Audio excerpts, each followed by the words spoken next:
राजस्थान का 2003 का जो विधानसभा चुनाव था वो कई मायनों में खास था। ये चुनाव राजस्थान में वसुंधरा राजे की लैंडिंग का चुनाव था। बीजेपी कांग्रेस से कुछ खपा चेहरे थे जो अपने अपने तरीके से अपनी चालें चल रहे थे। दिल्ली में एनडीए के जाने की आहट थी और उसी वक्त राजस्थान में कुछ ऐसे सामाजिक आंदोलन हुए थे जिन्होंने इस चुनाव को पूरी तरीके से पेचीदा बना दिया था। इसी जद्दोजहद के बीच में झुंझुनू का गुढ़ा विधानसभा क्षेत्र पूरी तरह से चर्चाओं में बना हुआ था और इन सब की चर्चाओं के बीच में और जो चर्चाओं का कारण था वो था वहां पर लगाया जाने वाला एक नारा। ये नारा था धरती बोले आसमान रामविलास पासवान और इस नारे की वजह बना था एक फायर ब्रांड तेज तर्रार छात्र नेता जिसका नाम रणवीर गुढ़ा था। सियासत के पुराने जानकार बताते हैं कि 2003 के इस विधानसभा चुनाव में रणवीर गुढ़ा की जैसी लोकप्रियता थी वैसी लोकप्रियता राजस्थान के किसी भी नौजवान नेता को हासिल अभी तक नहीं हुई है। अगर ताज़ा उदाहरण से देखें तो रविंद्र सिंह भाटी के चुनाव को यहाँ पर रेखांकित कर सकते हैं, लेकिन इन दोनों नौजवानों में एक बुनियादी फर्क था। वो बुनियादी फर्क था कि रणवीर गुढ़ा सोशल मीडिया के ज़माने के नेता नहीं थे। दूसरा बुनियादी फर्क ये था कि रणवीर गुढ़ा का मुकाबला शिवनाथ सिंह गिल के साथ में था। वो शिवनाथ सिंह गिल जिन्होंने 1971 के लोकसभा चुनाव में के बिड़ला को हरा दिया था। ये के बिड़ला घनश्याम दास बिड़ला के बेटे थे। अब घनश्याम दास बिड़ला कौन है ये शायद आपको बताने की ज़रूरत नहीं होनी चाहिए। जिन के बिड़ला को शिवनाथ सिंह गिल ने पटकनी दी उन्हीं शिवनाथ सिंह गिल को 2003 के विधानसभा चुनाव में रणवीर सिंह गुढ़ा जैसे एक नौजवान और तेज तर्रार नेता ने कड़ी शिकस्त दे दी। मज़ेदार बात यह है कि आज के पॉडकास्ट में वही रणवीर गुढ़ा हमारे खास मेहमान हैं। एक छात्र नेता जिसके भीतर आग थी, एक नौजवान क्रांतिकारी जिसके किस्से उस वक्त बड़े मशहूर हुआ करते थे। तो आज रणवीर गुढ़ा के इस पूरे व्यक्तित्व को पॉडकास्ट के कैनवास पर हम उतारने की कोशिश करेंगे। तो बिना वक्त गवाए स्वागत करिए क्रॉससेट पॉडकास्ट में आज के हमारे खास मेहमान रणवीर गुढ़ा का। गुढ़ा जी स्वागत है आपका। धन्यवाद। तो आपके किस्से वो शेर मुझे याद आ रहा है कि जो मैं सुना दूं अपनी जवानी के किस्से तो नई उम्र के लौंडे मेरे पांव दबाने लग जाएं। क्या हाल चाल है इन दिनों आपके? ये अच्छे ठीक ठाक है सब कुछ? हाँ, तो दादा बात शुरू करेंगे हॉस्टल से जी। और मैं हमारे दर्शकों को बता दूं कि गुढ़ा जी और मैं हम दोनों एक ही हॉस्टल से पास आउट हैं। जिस वक्त ये हॉस्टल में हुआ करते थे उसी साल मेरा जन्म हुआ था। उसके 20 साल बाद जब मैं छात्रावास में पहुंचा तो रणवीर गुढ़ा के वहाँ किस्से सुनाए जाते थे। मतलब दादा बड़े चर्चित थे आपके किस्से छात्रावास में कि हमारे हॉस्टल के जो एक सीनियर हैं और उनकी ऐसी दीवानगी थी छात्र राजनीति में, एक क्रेज़ था, लोग आपके फैशन को फॉलो करते थे, आप कैसा पहनते हो, कैसा चलते हो, ये खैर तमाम बातें हैं। हॉस्टल के बारे में थोड़ा सा बताइए, अपनी हॉस्टल लाइफ के बारे में। देखो, जो हॉस्टल ये आप 90s के बाद की 90s, हाँ 98 में थे आप? हाँ 98 में मैं यूनिवर्सिटी में आ गया था। यूनिवर्सिटी हॉस्टल में था मैं। उससे पहले मैं राजपूत हॉस्टल में था। तो हॉस्टल का जुड़ाव था समाज के साथ में। समाज के जो सीनियर्स थे, पॉलिटिकल लीडर थे, भैरू सिंह जी थे, वो सब लोग हम लोगों से जुड़ कर के रहते थे। आज हॉस्टल आइसोलेट हो गए। आज कोई भी हॉस्टल है वो उनकी अलग दुनिया है। पहले हॉस्टल समाज से जुड़े हुए थे तो इसमें, और स्टूडेंट पावर उस वक्त यूनाइट थी, स्टूडेंट ऑर्गेनाइज था और कॉलेज भी भरे हुए थे, हॉस्टल भी भरे हुए थे। आज जो वो कॉलेज, वो यूनिवर्सिटी, वो माहौल, वो क्राउड, वो देखने को आज नहीं मिलता है। तो ये फ़र्क आ गया। मैं तो इस बात को कई बार खुलेआम स्वीकार करता हूँ कि मुझे एक्सपोजर देने में मेरी जो हॉस्टल लाइफ है उसका बहुत बड़ा कंट्रीब्यूशन है। क्योंकि आप जब हॉस्टल में जाते हैं तो हॉस्टल की एक जो बहुत बड़ी एलुमिनाई होती है। आप जैसे आप हमारे हॉस्टल से देखिए कि पॉलिटिक्स में बहुत बड़े बड़े लोग निकले हैं, ब्यूरोक्रेसी में बहुत बड़े बड़े लोग निकले हैं। मुझे तो लास्ट टाइम ये भी पता चला कि हमारे हॉस्टल के कोई सीनियर हैं वो यूएनओ में इंडिया को रिप्रेजेंट कर रहे हैं। तो आपको इतनी बड़ी एलुमनाई मिलती है, फिर हॉस्टल की सबसे बड़ी बात क्या है ना कि एक जो एलुमनाई सर्किल है वो आपस में इतना कनेक्टेड होता है कि आपके आधे काम बनते चले जाते हैं। मैं आपसे ये पूछना चाह रहा हूँ। देखिए, उस वक्त हम लोग हॉस्टल में थे तो हम लोग कोई कैरियर को लेकर के बहुत ज़्यादा कॉन्शियस नहीं थे। हम लोग खेल की तरह लड़ाइयाँ भी लड़ते थे। मैं पारी कॉलेज का निर्विरोध प्रेसिडेंट भी रहा। तो हॉस्टल के सारे साथी हमारे साथ थे, कॉलेज के साथी थे। फिर उसी पावर के साथ मैं यूनिवर्सिटी में गया और उसी पावर के साथ यूनिवर्सिटी में प्रेसिडेंट बना। तो और हमारे साथ में जो भी साथी थे वो सारे अपने अपने फील्ड में आज सक्सेस हैं। तो वो ऑलराउंडर था वो सारा सिस्टम। ऐसे नहीं, पढ़ाई के साथ साथ अदर एक्टिविटीज़ भी करते थे, स्पोर्ट्स भी करते थे, राजनीति भी करते थे।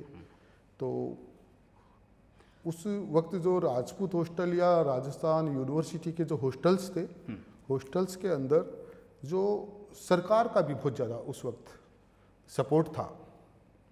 अब उसके बाद में क्या हुआ कि आज इन सब चीज़ों का व्यवसायीकरण हो गया। आज हॉस्टल्स हैं, लोगों ने पीजी बना रखे हैं। अब तो वो एक छोटा सा 10th में पढ़ने वाला बच्चा भी कैरियर को लेकर के बहुत ज़्यादा अलर्ट है। और उस वक्त हम लोग ग्रेजुएशन कर लिए थे तो अब ये सोचते थे कि अब बस ठीक है, ग्रेजुएशन के बाद पोस्ट ग्रेजुएशन के बाद जॉब की समस्या ही नहीं थी। आज वो पॉपुलेशन बढ़ गई, आज वो क्राउड बढ़ गया। आज इंजीनियर्स की भी बेहिसाब लाखों की तादाद में इंजीनियर हैं। उस वक्त ग्रेजुएट ही नहीं मिलते थे। आपके टाइम तो एक बात और होती थी, मतलब हॉस्टल्स का इतना पावर होता था स्टूडेंट पॉलिटिक्स में कि जो प्रेसिडेंट का जो कैंडिडेट होता था वो हॉस्टल ही लॉन्च करता था यूनिवर्सिटी में जाके। नहीं करते थे, इसमें कोई दो राय नहीं है। उस वक्त हमारे हॉस्टल प्रोटेक्ट करते थे, स्टूडेंट को प्रोटेक्ट करते थे। कोई भी स्टूडेंट जयपुर में किसी भी इंस्टीट्यूट में, किसी भी कॉलेज में अगर उसके साथ में किसी भी तरह का कोई इनजस्टिस होता था तो हम लोग जाकर के वहाँ खड़े होते थे, तो उसके साथ में हम लोग न्याय करवा के आते थे। तो हॉस्टल का सपोर्ट था, हॉस्टल का बहुत ही सपोर्ट था। हाँ, नहीं पंगे बहुत होते थे हॉस्टल में। हमारे टाइम तक ये इतने पंगे होते थे कि हॉस्टल आपस में लड़ रहे हैं, हॉस्टल की डिग्निटी पे लड़ाइयाँ लड़ी जाती थी। आपके टाइम था ऐसा कुछ? देखो, होते थे, सभी तरह के लोग होते थे। कुछ लोग जो प्रोफेशनल थे वो भी हॉस्टल में आते थे, वो लोग करते थे। कुछ लोग पॉलिटिक्स करते थे, अलग अलग सभी टाइप के लोग थे।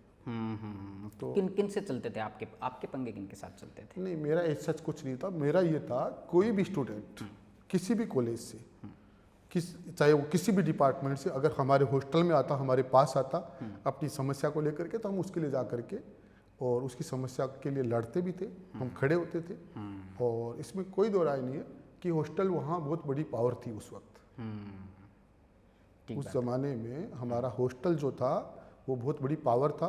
और हॉस्टल के अंदर आपस के अंदर जो यूनिटी भी थी, यूनिटी थी। और सबसे मुख्य बात ये थी कि हम लोग उस वक्त, उस ज़माने में भी हम लोग भैरू सिंह जी के पास जाते थे, वो सारे हमारे बातें सुनते थे और पूरा गाइडलाइन उनसे हमको मिलता था, पूरा जो मार्गदर्शन उनसे मिलता था। अब वो चीज़ नहीं है। वो कैसे मुद्दे लेके जाते थे भैरू सिंह जी के पास में आप, जैसे स्टूडेंट से रिलेटेड होते थे? हमारा मुद्दा तो वहाँ एक ही था कि उस वक्त भी हम लोग जो स्टूडेंट पावर वर्सेज प्रशासन से हमारी फाइट हमेशा से चली। जब मैं कॉलेज में था तो कॉलेज के अंदर भी ये सवाल आया कि रणवीर गुड़ा चुनाव ही नहीं होने दे रहे कॉलेज के अंदर, निर्विरोध चुनाव कैसे करवा लिया। अच्छा, थोड़ा कैसे, मतलब क्या घटना थी ये? घटना ये थी कि वहाँ पर कुछ स्टूडेंट लीडर पहुँच गए कि वहाँ पर ये हॉस्टल वाले इंटरफेयर कर रहे हैं। पारी कॉलेज की बात है? पारी कॉलेज में। अच्छा। जब मेरा निर्विरोध चुनाव आता। अच्छा, आप निर्विरोध जीते? अनअपोज। अच्छा। तो मैंने कहा मैं सर्वसम्मति से हूँ। तो दूसरा पक्ष बोलने लगा सर्वसम्मति से नहीं है, इनकी मोनोपोली है, हॉस्टल वालों की जो है एक तरह से यहाँ पर उसको सही मायने में बोले तो दादागिरी बोल सकते हैं। अच्छा, तो आप दादागिरी करके जीते? नहीं, दादागिरी देखो आपको बताऊँ क्या है। स्टूडेंट वहाँ पर फर्स्ट ईयर सेकेंड ईयर के बच्चे क्या दादागिरी करेंगे। लेकिन उस वक्त राजपूत हॉस्टल और हमारे जितने भी जो हॉस्टल्स थे, मैं आपको बताऊं राजस्थान यूनिवर्सिटी के अंदर मैंने कम से कम भी 500 इलीगल स्टूडेंटों को निकाला है। जितने भी हॉस्टल्स थे उनमें बाहर के भी बहुत सारे स्टूडेंट थे, अदर स्टेट के। ये बड़ा पंगा था हॉस्टल्स के साथ में कि एक बंदा हॉस्टल में रह रहा है, एक स्टूडेंट रह रहा है, उसके साथ में उसके 4 लोग और रह रहे हैं। उनका कोई रिकॉर्ड नहीं होता। मैंने आपको बताऊं, मैंने इवन की राजपूत हॉस्टल में भी छटनी करी थी। अच्छा। राजपूत हॉस्टल में भी जो प्रोफेशनल लोग थे उन सबको मैंने बाहर निकाला था। उन्होंने जाकर के मिल लिए थे, सब लोगों से मिले थे, लीडर से मिले थे। और हमने लड़ाई वहाँ पर भी लड़ी। मैंने यूनिवर्सिटी में भी गया तो यूनिवर्सिटी में जितने भी जो हॉस्टल के अंदर जो इलीगल जो स्टूडेंट भी नहीं कह सकते, वो सारे क्रिमिनल थे।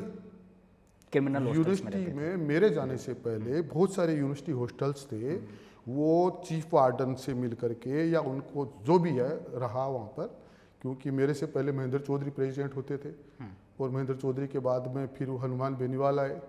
हनुमान बेनीवाल हमारे बहुत सारे वहाँ पर जो रोज़ वहाँ पर आंदोलन चलते थे, फाइट चलती थी, तो उनके जो सपोर्टर जो थे बहुत सारे इलीगल थे वो, उन सबको मैंने हॉस्टल से सबको निकाला। छात्र नेता खुद इलीगल स्टूडेंट्स को लेके आता था अपनी पावर के लिए, ये कहना चाह रहे हैं आप? यूनिवर्सिटी हॉस्टल्स के अंदर मैं आपको बताऊँ ना, कई सारे ऐसे हॉस्टल थे, उसके अंदर दुनिया भर के अदर स्टेट के लोग भी थे जो स्टूडेंट नहीं थे, और बहुत सारे तो क्रिमिनल थे। वो पुलिस उनको नहीं निकाल पाई थी, उनको हमने निकाला। मैंने खुद ने जा जाकर के हॉस्टल खाली करवाया वहाँ पर। उसके लिए लड़ाइयाँ लड़नी पड़ी होंगी हाँ, आपको? लड़ाई तो हमारे पास स्टूडेंट पावर थी, हम लोग इतने सक्षम थे।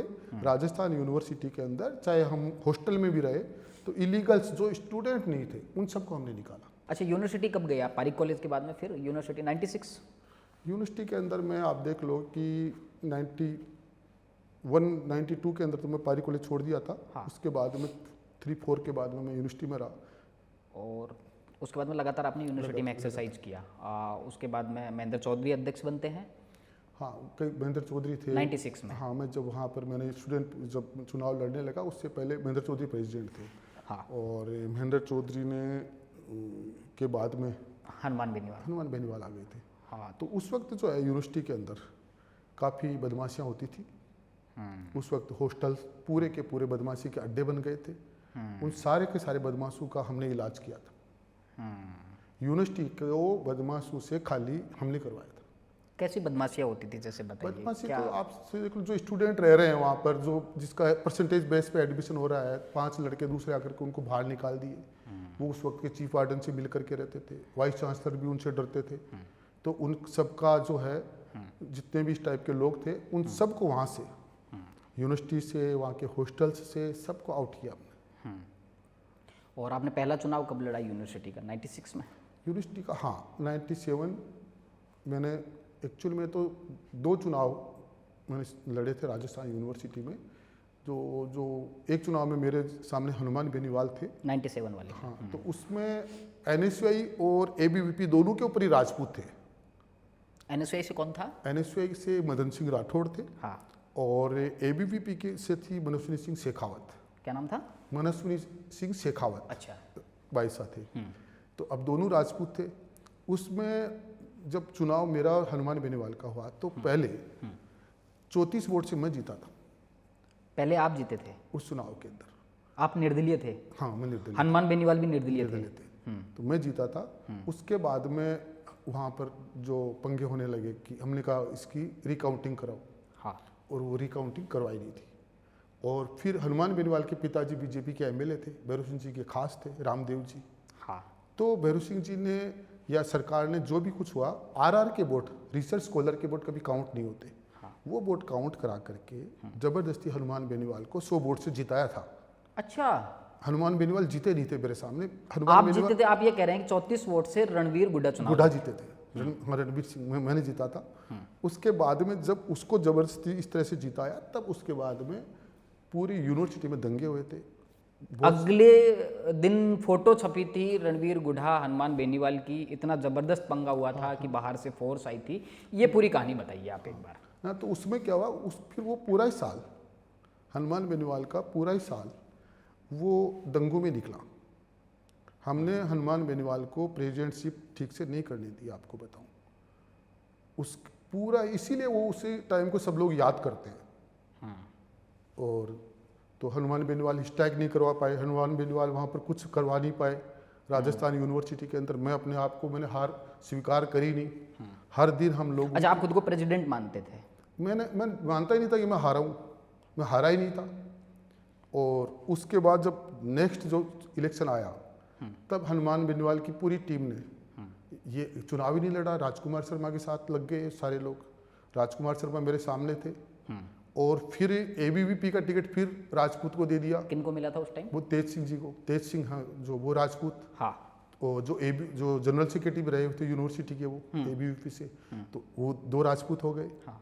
फिर बोले कि यार SC/ST के वोट रणबीर हुड्डा को मिल रहे हैं, तो किसको मिल रहे हैं? रणबीर हुड्डा को SC/ST अच्छा, फेवर कर रही थी हाँ। मेरे को, जग जाहिर था। तो फिर ST की एक जो सुनीता मीणा लड़की को टिकट दे दिया NSY से, तो सुनीता मीणा को NSY का टिकट मिल गया। तेज सिंह इधर ABVP की टिकट पे चुनाव लड़ा। उसके बाद राजकुमार शर्मा मेरे सामने चुनाव लड़े तो वो 1700 वोटों से हारे। 1700 वोट से रणवीर हुड्डा चुनाव हाँ जीते हाँ, हैं। मैं जीता था वहाँ पर। गजब और, बात और कर रहे इन्होंने तो वहाँ पर एक लड़का निशांत भारद्वाज जिसने आत्मदाह कर लिया था, और आत्मदाह इन्हीं लोगों की गलती से करा था। हाँ, ये बताइए थोड़ा, ये मैंने हाँ, सुना है मामला। उसमें क्या था कि यूनिवर्सिटी के वहाँ पर पोदार इंस्टीट्यूट के अंदर सिंडिकेट की मीटिंग चल रही थी।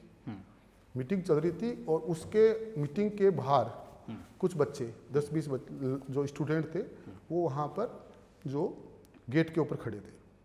उसके बाद में कुछ हमारे समर्थक थे, कुछ राजकुमार शर्मा के समर्थक थे। तो ये निशांत भारद्वाज वहाँ पर था, मैं भी वहाँ पर था। मैं उधर से निकल रहा था तो मैंने वहाँ रुक गया।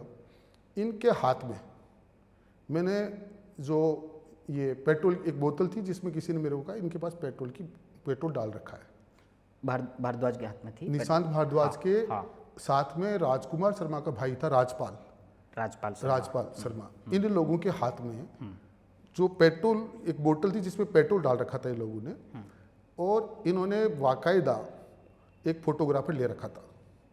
तो मैंने वहाँ के पुलिस के अधिकारी थे, मैंने उनको बोला, नाम नहीं लूँगा मैं किसी का, मैंने बोला इन लड़कों को पकड़ ले, ये पेट्रोल ले रखा है, ये ऊपर डाल सकते हैं, जल जाएंगे, दिक्कत हो जाएगी। तो पुलिस ने उसको हल्के में लिया। जब पुलिस ने हल्के में लिया और जब मैंने वहाँ पर उन लड़कों को भी कहा, थोड़ा डांटा मैंने, तो फिर मुझे ये लगा कि अगर मैं इनको 2 ठोक दूंगा तो लोग बोल देंगे रणबीर हुड्डा ने राजकुमार के समर्थकों को ठोक दिया। हाँ। इसलिए मैंने कहा यार इनको ठोकना तो नहीं है, पुलिस को बोलते हैं। अब पुलिस को बोला, पुलिस ने कुछ नहीं किया। तो वो रोड के बीच में चले गए, गेट से रोड के बीच में, हमसे थोड़ी दूर। उसके बाद में उन लोगों ने पेट्रोल डाला और राजकुमार के भाई ने आग लगाई उसके। राजपाल शर्मा ने? हाँ, इन लोगों ने आग लगा, जो वहाँ में तो सामने ही था ना वहाँ पर। ओहो। अब उसके बाद में इनसे वो आग बुझी नहीं, आग बुझी नहीं। प्रोटेस्ट करने के लिए आग लगाई हाँ, थी और वो बुझी नहीं। बुझी नहीं। फोटो खींच ली इन्होंने, हाथों पे थोड़ा इनका हाथ जले और ये वहाँ से भग गए।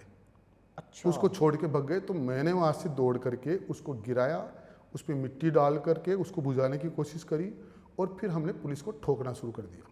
उस वक्त आपने पुलिस को पीटना? हाँ, पुलिस से हमारी फाइट हो गई, लड़ाई हो गई। पुलिस को हमने वहाँ पर, पुलिस थी तो पुलिस के ऊपर हम लोग गुस्से में थे और गुस्सा पुलिस के ऊपर उतरा उस वक्त। कितने स्टूडेंट थे आपके साथ? मेरे साथ तो आपको पता है स्टूडेंट पूरे रहते थे, पूरी यूनिवर्सिटी के स्टूडेंट रहते थे। तो हमारी और पुलिस की लड़ाई हुई। फिर पुलिस ज़्यादा आ गई, फोर्स। तो फोर्स ने आकर के मेरे को गाड़ी में डाल लिया और मेरे साथियों को डाल लिया। इतने में जिप्सी लेकर के हमको जा रही थी। तो जिप्सी लेके जब जा रही थी तो रास्ते में हमने उस जिप्सी को रोकने की कोशिश की। अच्छा। पुलिस की जिप्सी को। सामने से राजकुमार शर्मा गाड़ी से आ रहा था तो वो दोनों गाड़ियाँ टकरा गई। तो जिप्सी पलट गई तो हमारी और पुलिस की फिर लड़ाई हुई। तो उसके बाद में हमको पता पड़ा है कि निशांत को हॉस्पिटल ले गए। तो हम लोग वहाँ से पुलिस की गाड़ी से कूद करके और हॉस्पिटल पहुँच गए। SMS hospital? SMS हॉस्पिटल पहुंचने के बाद में राजकुमार शर्मा भी मेरे साथ भाग के गया। हम दोनों, मैंने कहा लड़का मर रहा है तो पहले चलते हैं। ये वहाँ जा कर के इसने नाटक कर लिया, राजकुमार शर्मा ने। क्या नाटक किया? नाटक कर लिया कि मैं बेहोश हो रहा हूँ, चक्कर आ रहे हैं, तो ये तो वहाँ लेट गया। मैंने कहा नाटक मुझसे नहीं होंगे, मैं इन सब नहीं करूँगा। मैं वहाँ से निकल गया। दूसरे दिन मेरे को गिरफ्तार कर लिया और वो भी दूसरे दिन वहाँ से एक दिन भर्ती रहा होगा, दूसरे दिन उसको भी गिरफ्तार कर लिया। तो वो सब पूरा का पूरा ड्रामा हुआ। वो लड़का मर गया और उसकी लाश के ऊपर राजकुमार शर्मा ने वोट मांगे थे। उसके माँ बाप को लेकर के घुमाता था यूनिवर्सिटी में कि निशांत भारद्वाज को सच्ची श्रद्धांजलि देनी है तो राजकुमार शर्मा को वोट दो। अच्छा। मैंने कहा था मैं इस तरह से वोट नहीं मांगता हूँ। ये आपके चुनाव से पहले की बात है? हाँ, जो हमारा जिस चुनाव में मैं जीता था, जिस चुनाव में आप आमने सामने थे, राजकुमार शर्मा और रणवीर हुड्डा जिस चुनाव में आमने सामने थे, 98 का इलेक्शन। तो इस तरह से ये तो ड्रामेबाज थे। मैं आपको बता रहा हूँ ना, ये कहीं से भी स्टूडेंट लीडर नहीं थे। मैं जब यूनिवर्सिटी का प्रेसिडेंट बना उस वक्त फीस बढ़ा रहे थे प्राइवेट स्टूडेंटों की, राजस्थान के सभी प्राइवेट स्टूडेंटों की, और रेगुलर की नहीं बढ़ा रहे थे, तो मैं उस मीटिंग को, सिंडिकेट की मीटिंग को मैंने रोक दिया। मैंने कहा मैं नहीं बढ़ने दूंगा। मैंने कहा हम लोग ऑर्गेनाइज है, हमारी यूनियन है, और हमारे को यूनिवर्सिटी दे रहे हो, हॉस्टल दे रहे हो, प्रोफेसर दे रहे हो, हमारे को सब कुछ एकेडमिक फैसिलिटी दे रहे हो, हमारा एक पैसा नहीं बढ़ा सकते, क्योंकि इनका प्रेसिडेंट रणबीर गुड़ा बैठा है तुम्हारे सामने, और जो बेचारे गांव में खेत में काम करता है, मजदूरी करता है, हायर एजुकेशन लेना चाहता है, उसका तुम 1,000 रुपये बढ़ा रहे हो। मैंने नहीं बढ़ाने दिया, आपको बताऊँ। चीफ मिनिस्टर अशोक गहलोत थे उस वक्त, इनके सेक्रेटरी वेक्रेटरी आए, खूब कोशिश करी, मैंने 1 रुपया नहीं बढ़ने दिया फीस का। और मेरे बाद में जब राजकुमार शर्मा बना तो फीस बढ़ गई। अच्छा, उसके बाद बढ़ गई थी? उसके बाद मैं जब तक प्रेसिडेंट था मैंने 1 रुपया नहीं बढ़ने दिया हायर एजुकेशन में। तो हम लोग स्टूडेंट के लिए लड़ाई तो लड़ते थे। ठीक बात है। आपने और कौन कौन से प्रोटेस्ट किए जब आप स्टूडेंट? प्रोटेस्ट ये था, फिर उसके बाद में उसके बाद क्या कि मैच हुए इंडिया पाकिस्तान के। अच्छा। तो मैच हुए तो फिर सारे स्टूडेंट बच्चों ने कहा कि हमारे को टिकट दो, और टिकट दो। तो फिर उसके बाद में रुंगटा जी के पास गए। किनके पास? रुंगटा थे, RCA किशन रुंगटा। जी। तो वहाँ गए, उनके पास गए, तो उन्होंने हम लोगों को एक आम स्टूडेंट की तरह लिया। मैंने कहा मैं राजस्थान यूनिवर्सिटी का प्रेसिडेंट हूँ, आप इस तरह से नहीं करें। तो उनको भी हमने, आपको बताऊँ, हमारे प्रभाव में लेकर के जितने भी हमारे स्टूडेंट थे, जितने भी प्रभाव में लेके या दूसरे तरीके से प्रभाव में लेके, वो थोड़ा समझाइए। आपको मैं बताऊँ ऐसा कुछ कि उस वक्त, ठीक है ना, हर चीज़ के लिए बहुत सारी चीज़ें लोग लगा करके बोलते हैं, लेकिन हाँ ये बात सही है कि उनको हमने, रुंगटा जी को हमने घर में जा करके बैठ करके और उनको कहा कि आपको अगर मैच करवाना है, ठीक है। फिर उसके बाद में वो लक्ष्मण गौड़ आए। जब मैं मेरे घर गया तो वहाँ बहुत सारी फोर्स खड़ी थी। तो मैंने कहा अगर आप हमारे को रोकेंगे तो मैच नहीं होगा। अच्छा, आपने धमकी दे दी थी सीधी? नहीं, उस वक्त स्टूडेंट, मैंने कहा ना आपको कि वो एक सेमी गवर्नमेंट की तरह चलता है। ऐसे मैच रुकवाने की धमकी तो या तो बाल ठाकरे देते थे, या फिर आप बता रहे हो ऐसा कोई उदाहरण कि रणबीर गुड़ा ने कहा कि आपको मैंने कहा ना। फिर सौरभ श्रीवास्तव SP थे, है ना, उन्होंने लक्ष्मण गौड़ को बोला कि मेरी बात करो। तो मैंने कहा आप इस तरह से नहीं कर सकते, हमारे सारे हॉस्टल्स के सबको पास चाहिए, VIP पास चाहिए। तो सभी हॉस्टल, चाहे वो कम्युनिटी के हॉस्टल हो, चाहे यूनिवर्सिटी के हॉस्टल हो, टोटल बच्चों को, है ना, VIP पास मिलते थे। तो हम उस टाइम के ऊपर मैंने कहा ना, स्टूडेंट पावर, स्टूडेंटों की सरकार भी सुनती। कितने टिकट मिले आपको भारत पाकिस्तान मैच के? सभी को मिली, जितने थे सब जाइए, एक साथ जाइए। सबको। रणबीर गुड़ा ने कह दिया है, मतलब मैच देखिए, ये था कहने का मैंने कहा ना, रणबीर गुड़ा स्टूडेंटों के पीछे थे, रणबीर गुड़ा के पीछे स्टूडेंट। और कहाँ कहाँ VIP मिलती थी? ये VIP के किस्से मैंने भी बहुत सुने हैं, जैसे आपके हॉस्टल्स को VIP मिलती थी। नहीं, VIP की बात नहीं, मैं आपको बताया ना कि चुनाव के अंदर क्या होता है, ठीक है ना। इलेक्शन में, जैसे मेरा इलेक्शन था, अब इलेक्शन के 3 दिन पहले चुनाव प्रचार बंद हो जाता है। तो मैं राजस्थान कॉलेज में गया, और फिर मुझे पता था कि कुछ न कुछ यहाँ पर प्रशासन, यूनिवर्सिटी का भी कोई सारा नेगेटिव प्रशासन, जो वो नहीं चाहता था कि रणबीर गुड़ा आए। और गवर्नमेंट के अंदर तो सरकार और सरकार के NSUI या दूसरे जो संगठन थे, वो किसी कीमत पे नहीं चाहते थे कि रणबीर गुड़ा आए। तो अब मुझे ये पता था कि कुछ भी है ना, कोई कुछ भी करेगा। उस वक्त ऐसा था, कोई भी बदमाशी करे, नाम रणबीर गुड़ा का होता था, ये भी था, है ना। तो जब मैंने गया राजस्थान कॉलेज के अंदर, मैंने कहा अब मैं सबसे मिलूंगा स्टूडेंटों से, और स्टूडेंटों से मिलूंगा तो, लेकिन कोई भी कुछ भी होगा तो ये रणबीर गुड़ा को ब्लेम करेंगे। तो वहाँ SP थी, तो मैंने SP को बोला, तो मैं नाम नहीं बताऊंगा SP का, कोई जरूरत नहीं। तो मैंने कहा देखिए, मैं मेरे स्टूडेंटों से अलग ग्राउंड में मिल रहा हूँ, और आज किसी भी कीमत के ऊपर, चाहे आप पुलिस खड़ी कर दें बीच में, मेरे समर्थक मेरे साथ आ जाएंगे। तो टोटल कॉलेज उठ के मेरे पास आके बैठ गया। बाकी के लीडर प्रचार कहाँ करें? प्रचार करने के लिए उनको मेरे पास आना पड़ेगा। खुद ही कपड़े फाड़ने लगे, खुद ही सिर फोड़ने लगे। फिर मैंने SP को बोला, देखो मैं जा रहा हूँ, है ना, और मेरे स्टूडेंट्स के खिलाफ कोई कार्रवाई नहीं होनी चाहिए। मैंने लड़कों को सबको समझा भी दिया कि 3 दिन तक तुम शांति रखो, उसके बाद इन सबका इलाज कर देंगे। मैंने बोला था 3 दिन कुछ नहीं करना है। उस वक्त यही समझ थी हमारे अंदर। फिर 3 दिन बाद क्या हुआ? नहीं, उस दिन बता रहा हूँ ना। फिर मैं जब गया तो पता पड़ा कि वहाँ मेरे 3 लड़कों को पकड़ लिया। 3 लड़कों को संगीन केस में पकड़ लिया। अब 2 दिन बाद में चुनाव है, तो मैंने कहा लड़कों को पकड़ लिया, सब बोले वहाँ मीटिंग है, वहाँ मीटिंग है, मीटिंग में चलो। मैंने कहा मीटिंग कैंसिल कर दो, ऑफिस बंद कर दो, न्यूज़ मैंने कहा किसी को नहीं देनी। करना क्या है? मैंने कहा 3 को छुड़वाएंगे। बोले ऐसे कैसे छुड़ाएंगे? ठीक है, तो मैं आपको बताऊं, मैं गांधीनगर थाने पहुंचा। थाने में एक CI थे, उल्लासा राम, आजकल तो नहीं है, वो रहे नहीं दुनिया में। तो मैंने उनको कहा कि आप 10 मिनट में छोड़ें इनको, ठीक है। और फिर मैंने कहा नहीं छोड़ेंगे, तो मैंने कहा फिर उसके बाद में हम आपको है ना जो है इस थाने को, मतलब मैंने लिटरली ये बोला था कि हम जला देंगे, तहस-नहस कर देंगे। उस वक्त गुस्से में जो बोला गया वो सब कुछ मैंने बोला, ठीक है। तो उन्होंने एसपी से बात करने लगे, तो बात करने लगे तो मैंने कहा 10 मिनट से 5 मिनट तो हो चुकी है, 5 ही बची आपके पास। तो उस वक्त हम लोग सारे के सारे, अब पूरा जनरल मार्ग पूरा का पूरा जाम, यूनिवर्सिटी रोड जाम, इन्होंने रिपोर्ट ली कि बिल्कुल कंट्रोल से बाहर स्थिति हो जाएगी। आपको बताओ हमारे लड़कों को बाहर निकाला बिना किसी जमानत के, ठीक है। तो वो प्रेशर सिस्टम हमने समझ लिया था, सेम उसी सिस्टम से मैं हमेशा मेरे लड़कों को छुड़ाता था।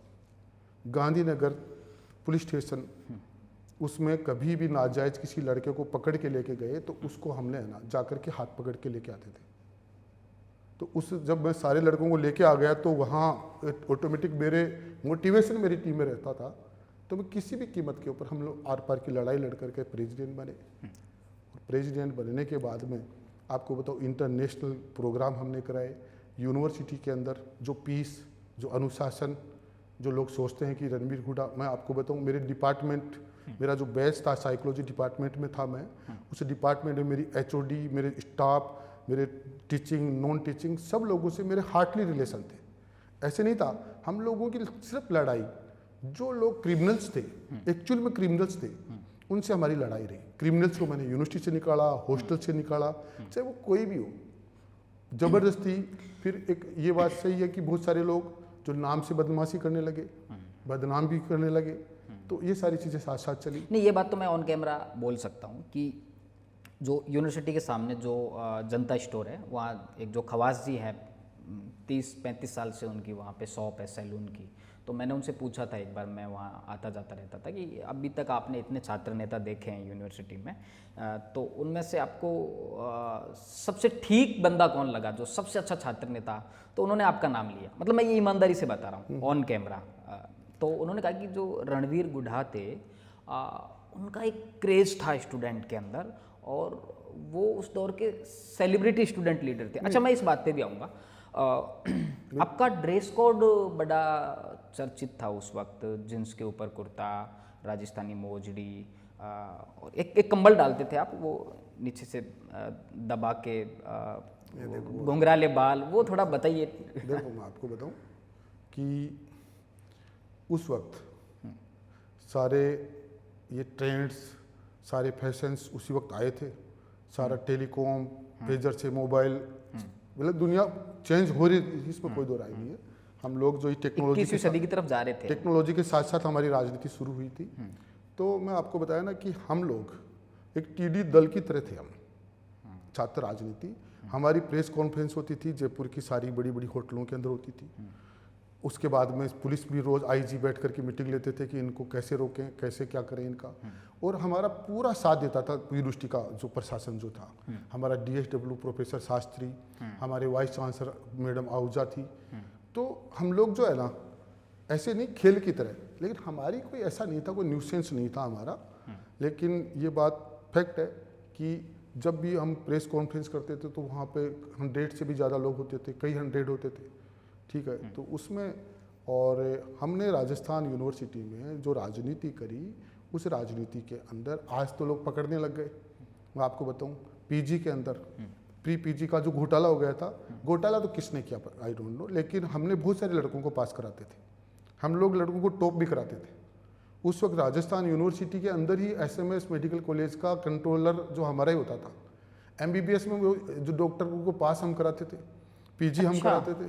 कैसे, क्या तरीका था? क्योंकि कंट्रोलर थे वहाँ पर, जो कन्वेनर हमारी राजस्थान यूनिवर्सिटी के जो बने थे, लेकिन उन कन्वेनर ने, उन्होंने कई सारी बदमाशी करी कि हमने कहा यार इन लोगों को थोड़ा सपोर्ट करना। वो लोगों से फिर बाद में उन्होंने डील करने लग गए। वो लोग, उन्होंने उस चीज़ का गलत फायदा उठाया। भाई हमारे सपोर्ट से तो जिनको करना था करते ही थे, लेकिन पीछे से लोगों से वो पैसे ले लेके भी करने लग गए। फिर उनके खिलाफ केस बने, ऐसे भी थे। अच्छा, आप ड्रेस कोड के बारे में बताइए, बड़ा फैशन फॉलो करते थे लोग आपका। ड्रेस कोड तो मैंने बता दिया ना कि जीन्स होती थी, कुर्ते होते थे, सेट होते थे, जो भी ग्लैमर, आप ग्लैमर जो स्टूडेंट पॉलिटिक्स में आया वो रणवीर गुढ़ा की वजह से आया। नहीं, देखो मैंने बताया ना, उसके बाद क्या हुआ कि पहले एक ही राजस्थान यूनिवर्सिटी थी, अब अलग अलग जिलों में यूनिवर्सिटी बन गई, प्राइवेट यूनिवर्सिटी बन गई। अब यूनिवर्सिटी के जो भी प्रोफेसर थे सब कॉलेज खोल के बैठ गए, यूनिवर्सिटी खोल के बैठ गई। तो वो क्राउड नहीं है, वो स्टाफ नहीं है, जो वो पॉलिटिक्स, अब स्टूडेंट पावर ही वो नहीं है, मैं आपको बताया ना। तो वो सारा का सारा एक स्टूडेंट पावर होती थी, उसमें सारे के सारे इसमें बिल्कुल उस वक्त हम लोग ग्रुप में सारे मिल करके स्पोर्ट्स करते थे, जिम करते थे। हमारे साथ के जो साथी थे, mister grace team of the world, दुनिया के बेस्ट मॉडल हमारी टीम के अंदर रहे। हमारी टीम चाहे किसी भी कॉलेज के अंदर रहे तो सबसे अव्वल थी, हर क्षेत्र में अव्वल थी। तो हमारा जो पूरा का पूरा ग्रुप ही जो था वो टॉप का ग्रुप था। हम लोग जो है राजस्थान की यूनिवर्सिटी में नहीं, पूरे राजस्थान में स्टूडेंट पावर की तो हम मिसाल थे, इसमें कोई दो राय नहीं है। एक बात और सुनिए, मैंने आप लाल बत्ती लगा के चलते थे? हाँ, मैंने एक्चुअली में यूनिवर्सिटी मैंने कहा उसके लिए कोई ये तो है ही नहीं नियम, कोई भी लगा के रखते हैं। तो मैंने कहा कई सारे एमएलए भी रखते थे, तो मैंने कहा इनको कौन सी लाल बत्ती मिली हुई है। तो कई सारे नेता भी लगा के रखते थे, तो मैंने कहा हम तो राजस्थान यूनिवर्सिटी तो एक ही है। हाँ, और उसका प्रेसिडेंट मैं हूँ। तो और मैंने खुद ने, हम लोग देखते थे कि हमारे पास में जो क्राउड होता था, हमारे पास में जो भीड़ होती थी, वो भीड़ मुख्यमंत्री से कम नहीं होती थी। राजस्थान का मुख्यमंत्री जो है, जो अशोक जी गहलोत है ना, उनके पास में हम जाते थे, वो भी हमसे बहुत स्नेह रखते थे, बहुत जुड़ाव रखते थे। तो और भैरव सिंह जी के से तो मैं बहुत जुड़ा हुआ था, आपको बताऊँ। मैं यहाँ दरबार स्कूल में पढ़ा, दरबार स्कूल के बाद पारी कॉलेज में पढ़ाई करी, फिर मैं राजस्थान यूनिवर्सिटी में आ गया। लेकिन हम लोग बराबर भैरव सिंह जी के पास जाते थे, उनसे बहुत कुछ सीखते थे। तो लेकिन मैं उनसे ये भी बोलता था कि वो बोलते कि यार तेरे को तो आज पहले बहुत सारे लोग जानते हैं, है ना। हम लोगों को तो बहुत जोर आता था उस वक्त। तो बोलो हम लोग इतनी मेहनत करते थे, तो ये राज परिवारों का बहुत ज़्यादा बोलबाला था। रावल साहब आके खड़े होते तो सारी पब्लिक पीछे हट जाती। भैरव सिंह जी बोलते थे कि मैं 1 महीने मेहनत करता, वो और आपके ये नवलगढ़ में या शेखावाटी में जो वहाँ के रावल साहब है, गुड़ा के, या जो भी वहाँ ठिकानेदार थे, उन लोगों का बहुत ज़्यादा बोलबाला, चार्मिंग पर्सनैलिटी होती थी उनकी। हाँ, उनका बोलबाला था। भैरव सिंह जी को बहुत ग्राउंड से उन्होंने मेहनत करके ऊपर उठे थे, तो उनसे हमने बहुत सीखा। ये तो ठीक बात है। तो कितने गाड़ियों का काफिला लेके चलते थे आप लाल बत्ती गाड़ी लगा? देखो कोई काउंटिंग नहीं है, मैं आपको बताऊँ ऐसे मैंने आपको बताऊँ ना, हमने कोई दिमाग से ऐसे प्लान बना करके कभी कोई काफिले की बात नहीं है। मैं आपको बताऊँ, मैं अकेला भी निकलता था हमेशा, तो भी मेरे साथी जितने भी आते थे तो हम लोग बहुत सारे हो जाते थे। ऐसा कुछ है ना, प्री प्लान करके हम लोग कोई काफिला कभी नहीं बनाया आपने, ऑटोमेटिक बन जाते थे काफिले। क्योंकि उस वक्त जितने भी स्टूडेंट थे तो सारे स्टूडेंट पावर के साथ जुड़े होते थे, सभी के पास गाड़ियाँ होती थी, तो अपने आप काफिले बन जाते। ऐसा कोई है ना जानबूझ करके कोई काफिला एक जो किस्सा चलता है आपके बारे में, मैंने सुना है अपने सीनियर से कि एक नए नवेले आईपीएस यूनिवर्सिटी के बाहर ड्यूटी दे रहे थे, भीतर से रणवीर गुड्डा का काफिला निकलता है, लाल बत्ती लगी गाड़ी, पीछे पूरी गाड़ियों का सारा काफिला। उन्हें लगा कि कोई कैबिनेट मिनिस्टर आ रहा है, तो उन्होंने सैल्यूट किया। तो बगल के एसएचओ ने बताया कि साहब ये तो रणवीर गुड्डा है, यूनिवर्सिटी का प्रेसिडेंट। नहीं, वो ऐसा कुछ मुझे ध्यान में नहीं आ रहा है। हाँ। लेकिन हमारी पुलिस से हमारी खूब लड़ाइयाँ चलती थी पुलिस से। और उस वक्त ये एमएन दिनेश प्रोबेशन पे आए थे। हाँ, तो ये भी वहाँ पर यूनिवर्सिटी में लगे हुए थे। और स्मिता श्रीवास्तव, वो भी प्रोबेशन पे आईपीएस थी। ठीक है, तो स्मिता श्रीवास्तव का तो बहुत ही कोऑपरेटिव नेचर था, आपको बताऊँ, स्टूडेंट्स के साथ। और ये जो साउथ वाले जो आईपीएस या आईएएस जो है ना, ये साउथ की मूवी देख देख करके, और ये वो स्टंटबाजी में भरोसा करते हैं ये लोग। तो वो एमएन दिनेश ने यहाँ पर जब सबसे पहले मैंने इनको देखा था, जब मैंने कहा ना पाकिस्तान वाला मैच आया, मैच हुआ था, तब मैं सौरभ श्रीवास्तव एसपी थे यहाँ पर साउथ में, तो उनके साथ बैठा था मैं। तब उन्होंने बोला ये नए एसपी हैं, तो मुझे पता नहीं था कि नए एसपी। लेकिन उसके बाद में इन्होंने सब बदमाशों को पकड़ना शुरू किया। अच्छा, सौरभ श्रीवास्तव इन्होंने हाँ, तो सारे लड़के आते थे, बोले यार दादा बहुत इन्होंने तो जो है जीना हराम कर रखा, क्या हुआ, कोई नया अधिकारी आया? हाँ, बोले नए एसपी हैं। तो मैंने कहा, फिर उसके बाद में ये एक गांधीनगर के सीआई, उन्होंने मेरे को कॉल किया कि ऐसे ऐसे जिनके ऊपर भी 3 से ज़्यादा मुकदमे हैं, तो उन सब की एचएस खोली जा रही है। अच्छा। तो मैंने कहा ये एचएस जो है, ऐसे तो स्टूडेंटों के केस है, कोई ऐसे तो कोई क्रिमिनल्स के केस तो है नहीं। मुकदमे थे, कितने मुकदमे थे आप? मेरे अब तो सारे खत्म हो गए मुकदमे। नहीं, उस वक्त जब दिनेश एमएन यहाँ आए थे रोज बंद होते थे, रोज मुकदमे बनते थे, तो वो उन मुकदमों का क्या करोगे? आज जैसी वो हॉस्टल कांड हुआ, सामूहिक बलात्कार कांड हुआ, वो कांड अगर हम लोग मुकदमे नहीं लगवाते तो वो मुकदमा दर्ज ही नहीं होता। उस मुकदमे के लिए हमने यूनिवर्सिटी मार्ग को जाम करके बैठ गए, सीआई को निकलने नहीं दिया, मुकदमा दर्ज कर। उसके बाद में जयपुर को जाम करके बैठ के गिरफ्तारी करवाई, तो मुकदमे तो खा करके ही हमने न्याय करवाया। तो उन मुकदमों को आप मुकदमे कैसे बोल सकते हैं? बहुत सारे ऐसे जो इनजस्टिस हुए, चाहे वो किसी भी क्षेत्र में हुए, वहाँ जाकर के हम लड़े, स्टूडेंट के लिए कहीं भी जाकर के हम खड़े हुए। अगर अच्छा, फिर एमएन साहब एचएस खोल रहे थे, फिर उसके बाद? हाँ, खोल रहे थे, तो फिर हमने सारे स्टूडेंट्स ने मिल करके हमने बैठ करके मीटिंग करी। मीटिंग करने के बाद में वाइस चांसलर को बोला कि ये ठीक नहीं है। अब वाइस चांसलर ने सोचा कि ये तो प्रेशर में आ गए। हाँ, प्रेशर में आ गए, तो मैंने कहा प्रेशर में नहीं आए हम लोग जो है ये बोल रहे हैं कि यूनिवर्सिटी के अंदर कोई भी आईपीएस नहीं आना चाहिए। तो वो वाइस चांसलर ने कहा कि कानून अपना काम करेगा। तो वाइस चांसलर ने भी सोचा कि अब ये स्टूडेंट प्रेशर में आ रखे हैं, और उस वक्त एक्चुअल में प्रेशर में आ गए थे। जो एमएन दिनेश ने, जो लोग थड़ियों पे बैठते थे, जो लोग बदमाशी करते थे, आधे लोगों को तो सही पकड़ रहे थे वो, लेकिन आधे स्टूडेंटों को वो नाजायज पकड़ के ठोक रहे थे वो, बिना बात के। हाँ, वो पकड़ के ले जाते, उनको थाने में जम के ठोकते। मतलब आते ही ये काम शुरू किया एमएन साहब ने। उन्होंने जो बताया ना आपको, तो इस तरह से उन्होंने वो एक अभियान सा चला दिया। लड़कों को पकड़ करके ठोकना। फिर उसके बाद में सारे एक जगह हो गए। तो हमने क्या किया कि वहाँ पर बंद कर दी यूनिवर्सिटी, कॉलेजें बंद कर दी। तो 3 दिन तक बंद कर दिया। तीसरे दिन इन्होंने हम लोगों को यूनिवर्सिटी गेट बंद करने के बाद में यूनिवर्सिटी गेट के ऊपर पुलिस ने चारों तरफ से घेर करके मेरे को पकड़ा। सबसे पहले तो मेरे को पकड़ा, फिर मेरे साथ राजकुमार को भी पकड़ लिया, फिर हमारे साथ 2 साथियों को और पकड़ा, फिर हम 4 को पकड़ के इन्होंने हमारे को गाड़ी में डाल लिया। दिनेश एमएन मौजूद थे वहाँ पे? दिनेश एमएन थे, 3 एसपी थे। अच्छा। प्रेम सिंह जी चुड़ावत थे, एक हरदयाल सिंह जी थे, बहुत ही दबंग सीआई थे वो, उनसे सब स्टूडेंट डरते थे। तो हरदयाल सिंह जी थे। तो ये 3-4, एक वो नटवरलाल जी शर्मा थे, कई सारे, पूरा जयपुर का जो लवाजमा था इनका सारा। और हमको चारों तरफ से घेरने के बाद पकड़ करके अब हमारे स्टूडेंट आगे लेट गए जिप्सी के आगे। तो अब आपको बताऊं कि उन्होंने जोश में आके बोले इनके ऊपर चढ़ा दो। एक एसपी हमारे साथ बैठा रखा है इन्होंने। हमको इन्होंने वहाँ से लेकर के सिर्फ कनोडिया कॉलेज तक हम ले जा सके। उसके बाद हमने जिप्सी को रोक दिया और हमने कूद करके वहाँ से भाग गए। फिर हम लोग यहाँ, ये सारे मेरे साथ थे, जितने भी राजकुमार शर्मा और ये। फिर अब एक पीछे यूनिवर्सिटी के पीछे एक था मिनी एप्पल, बिलियर्ड्स का था वो क्लब, उसमें जाकर के हम खेलने लगे। राजकुमार गेट पे बोला दादा पुलिस आ गई। तो इसी ने बेचारे ने वहाँ से निकलवाया, नहीं तो फोर्स ने 10 मिनट बाद में आकर के वहाँ घेर लिया। पीछे से पुलिस ने बहुत जो भी मिला उसको ठोका इन्होंने। लेकिन उसके बाद में मेरी बात हुई ये पुलिस के कुछ अधिकारियों से कि तुमने एसपी साहब को गाली दी है। मैंने कहा एसपी साहब का मतलब सौरभ श्रीवास्तव। मैंने कहा नहीं, मैं उनको गाली क्यों दूंगा। लेकिन मैंने कहा अब हमारे पास में ना आत्मदाह करने के अलावा कुछ बचा ही नहीं है, तो हम लोग सामूहिक रूप से हम आएंगे यूनिवर्सिटी के अंदर और आप जो करना कर लेना, हम पीछे हटेंगे नहीं, स्टूडेंटों के ऊपर एचएस नहीं लगेगी। फिर उसके बाद में आपको बताऊं, दूसरे दिन हमारी बैठ की मीटिंग हुई और मीटिंग हुई तो उसमें जितनी भी हमारी शर्तें थी सारी यूनिवर्सिटी के प्रशासन ने माना। एमएन साहब के साथ? नहीं, एमएन साहब नहीं आएंगे। एमएन दिनेश जो है वो यूनिवर्सिटी में नहीं आएंगे। हाँ। ये हमने बोला था, है ना।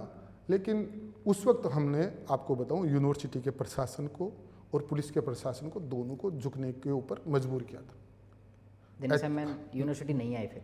नहीं, मतलब जिस तरह से वो लड़कों को पकड़ रहे थे नहीं पकड़ पाए उसके बाद में। और उसके अंदर एसपी साहब ने, सौरभ श्रीवास्तव ने भी इंटरफेयर किया। और दूसरे दिन हम गए, पूरी फोर्स थी सारी, जाकर के मीटिंग हुई। उससे पहले वाले दिन हम लोगों की अच्छी खासी फाइट हुई, बहुत सारे स्टूडेंट्स के लगी, बहुत सारी पुलिस के लगी। तो कुल मिलाकर के हमारे स्टूडेंट की जीत हुई थी, किसी के ऊपर किसी तरह की एचएस नहीं खुली उसके बाद। सामाजिक न्याय मंच की तरफ चलते हैं। 2003 के विधान, अच्छा आपकी स्टूडेंट पॉलिटिक्स यहाँ पे साल 2000 आ गया शायद यहाँ पे, उसके बाद में फिर आप यूनिवर्सिटी छोड़ते हैं और अपने लिए एक ज़मीन तलाशते हैं। सामाजिक न्याय मंच, देवी सिंह भाटी, लोकेंद्र सिंह कालवी 2003 के विधानसभा चुनाव से पहले एक संगठन बनाते हैं, एक राजनीतिक पार्टी बनाते हैं और मुद्दा था सवर्णों का और बीजेपी के खिलाफ, कांग्रेस के खिलाफ। आपकी क्या भूमिका थी इस पूरे आंदोलन में?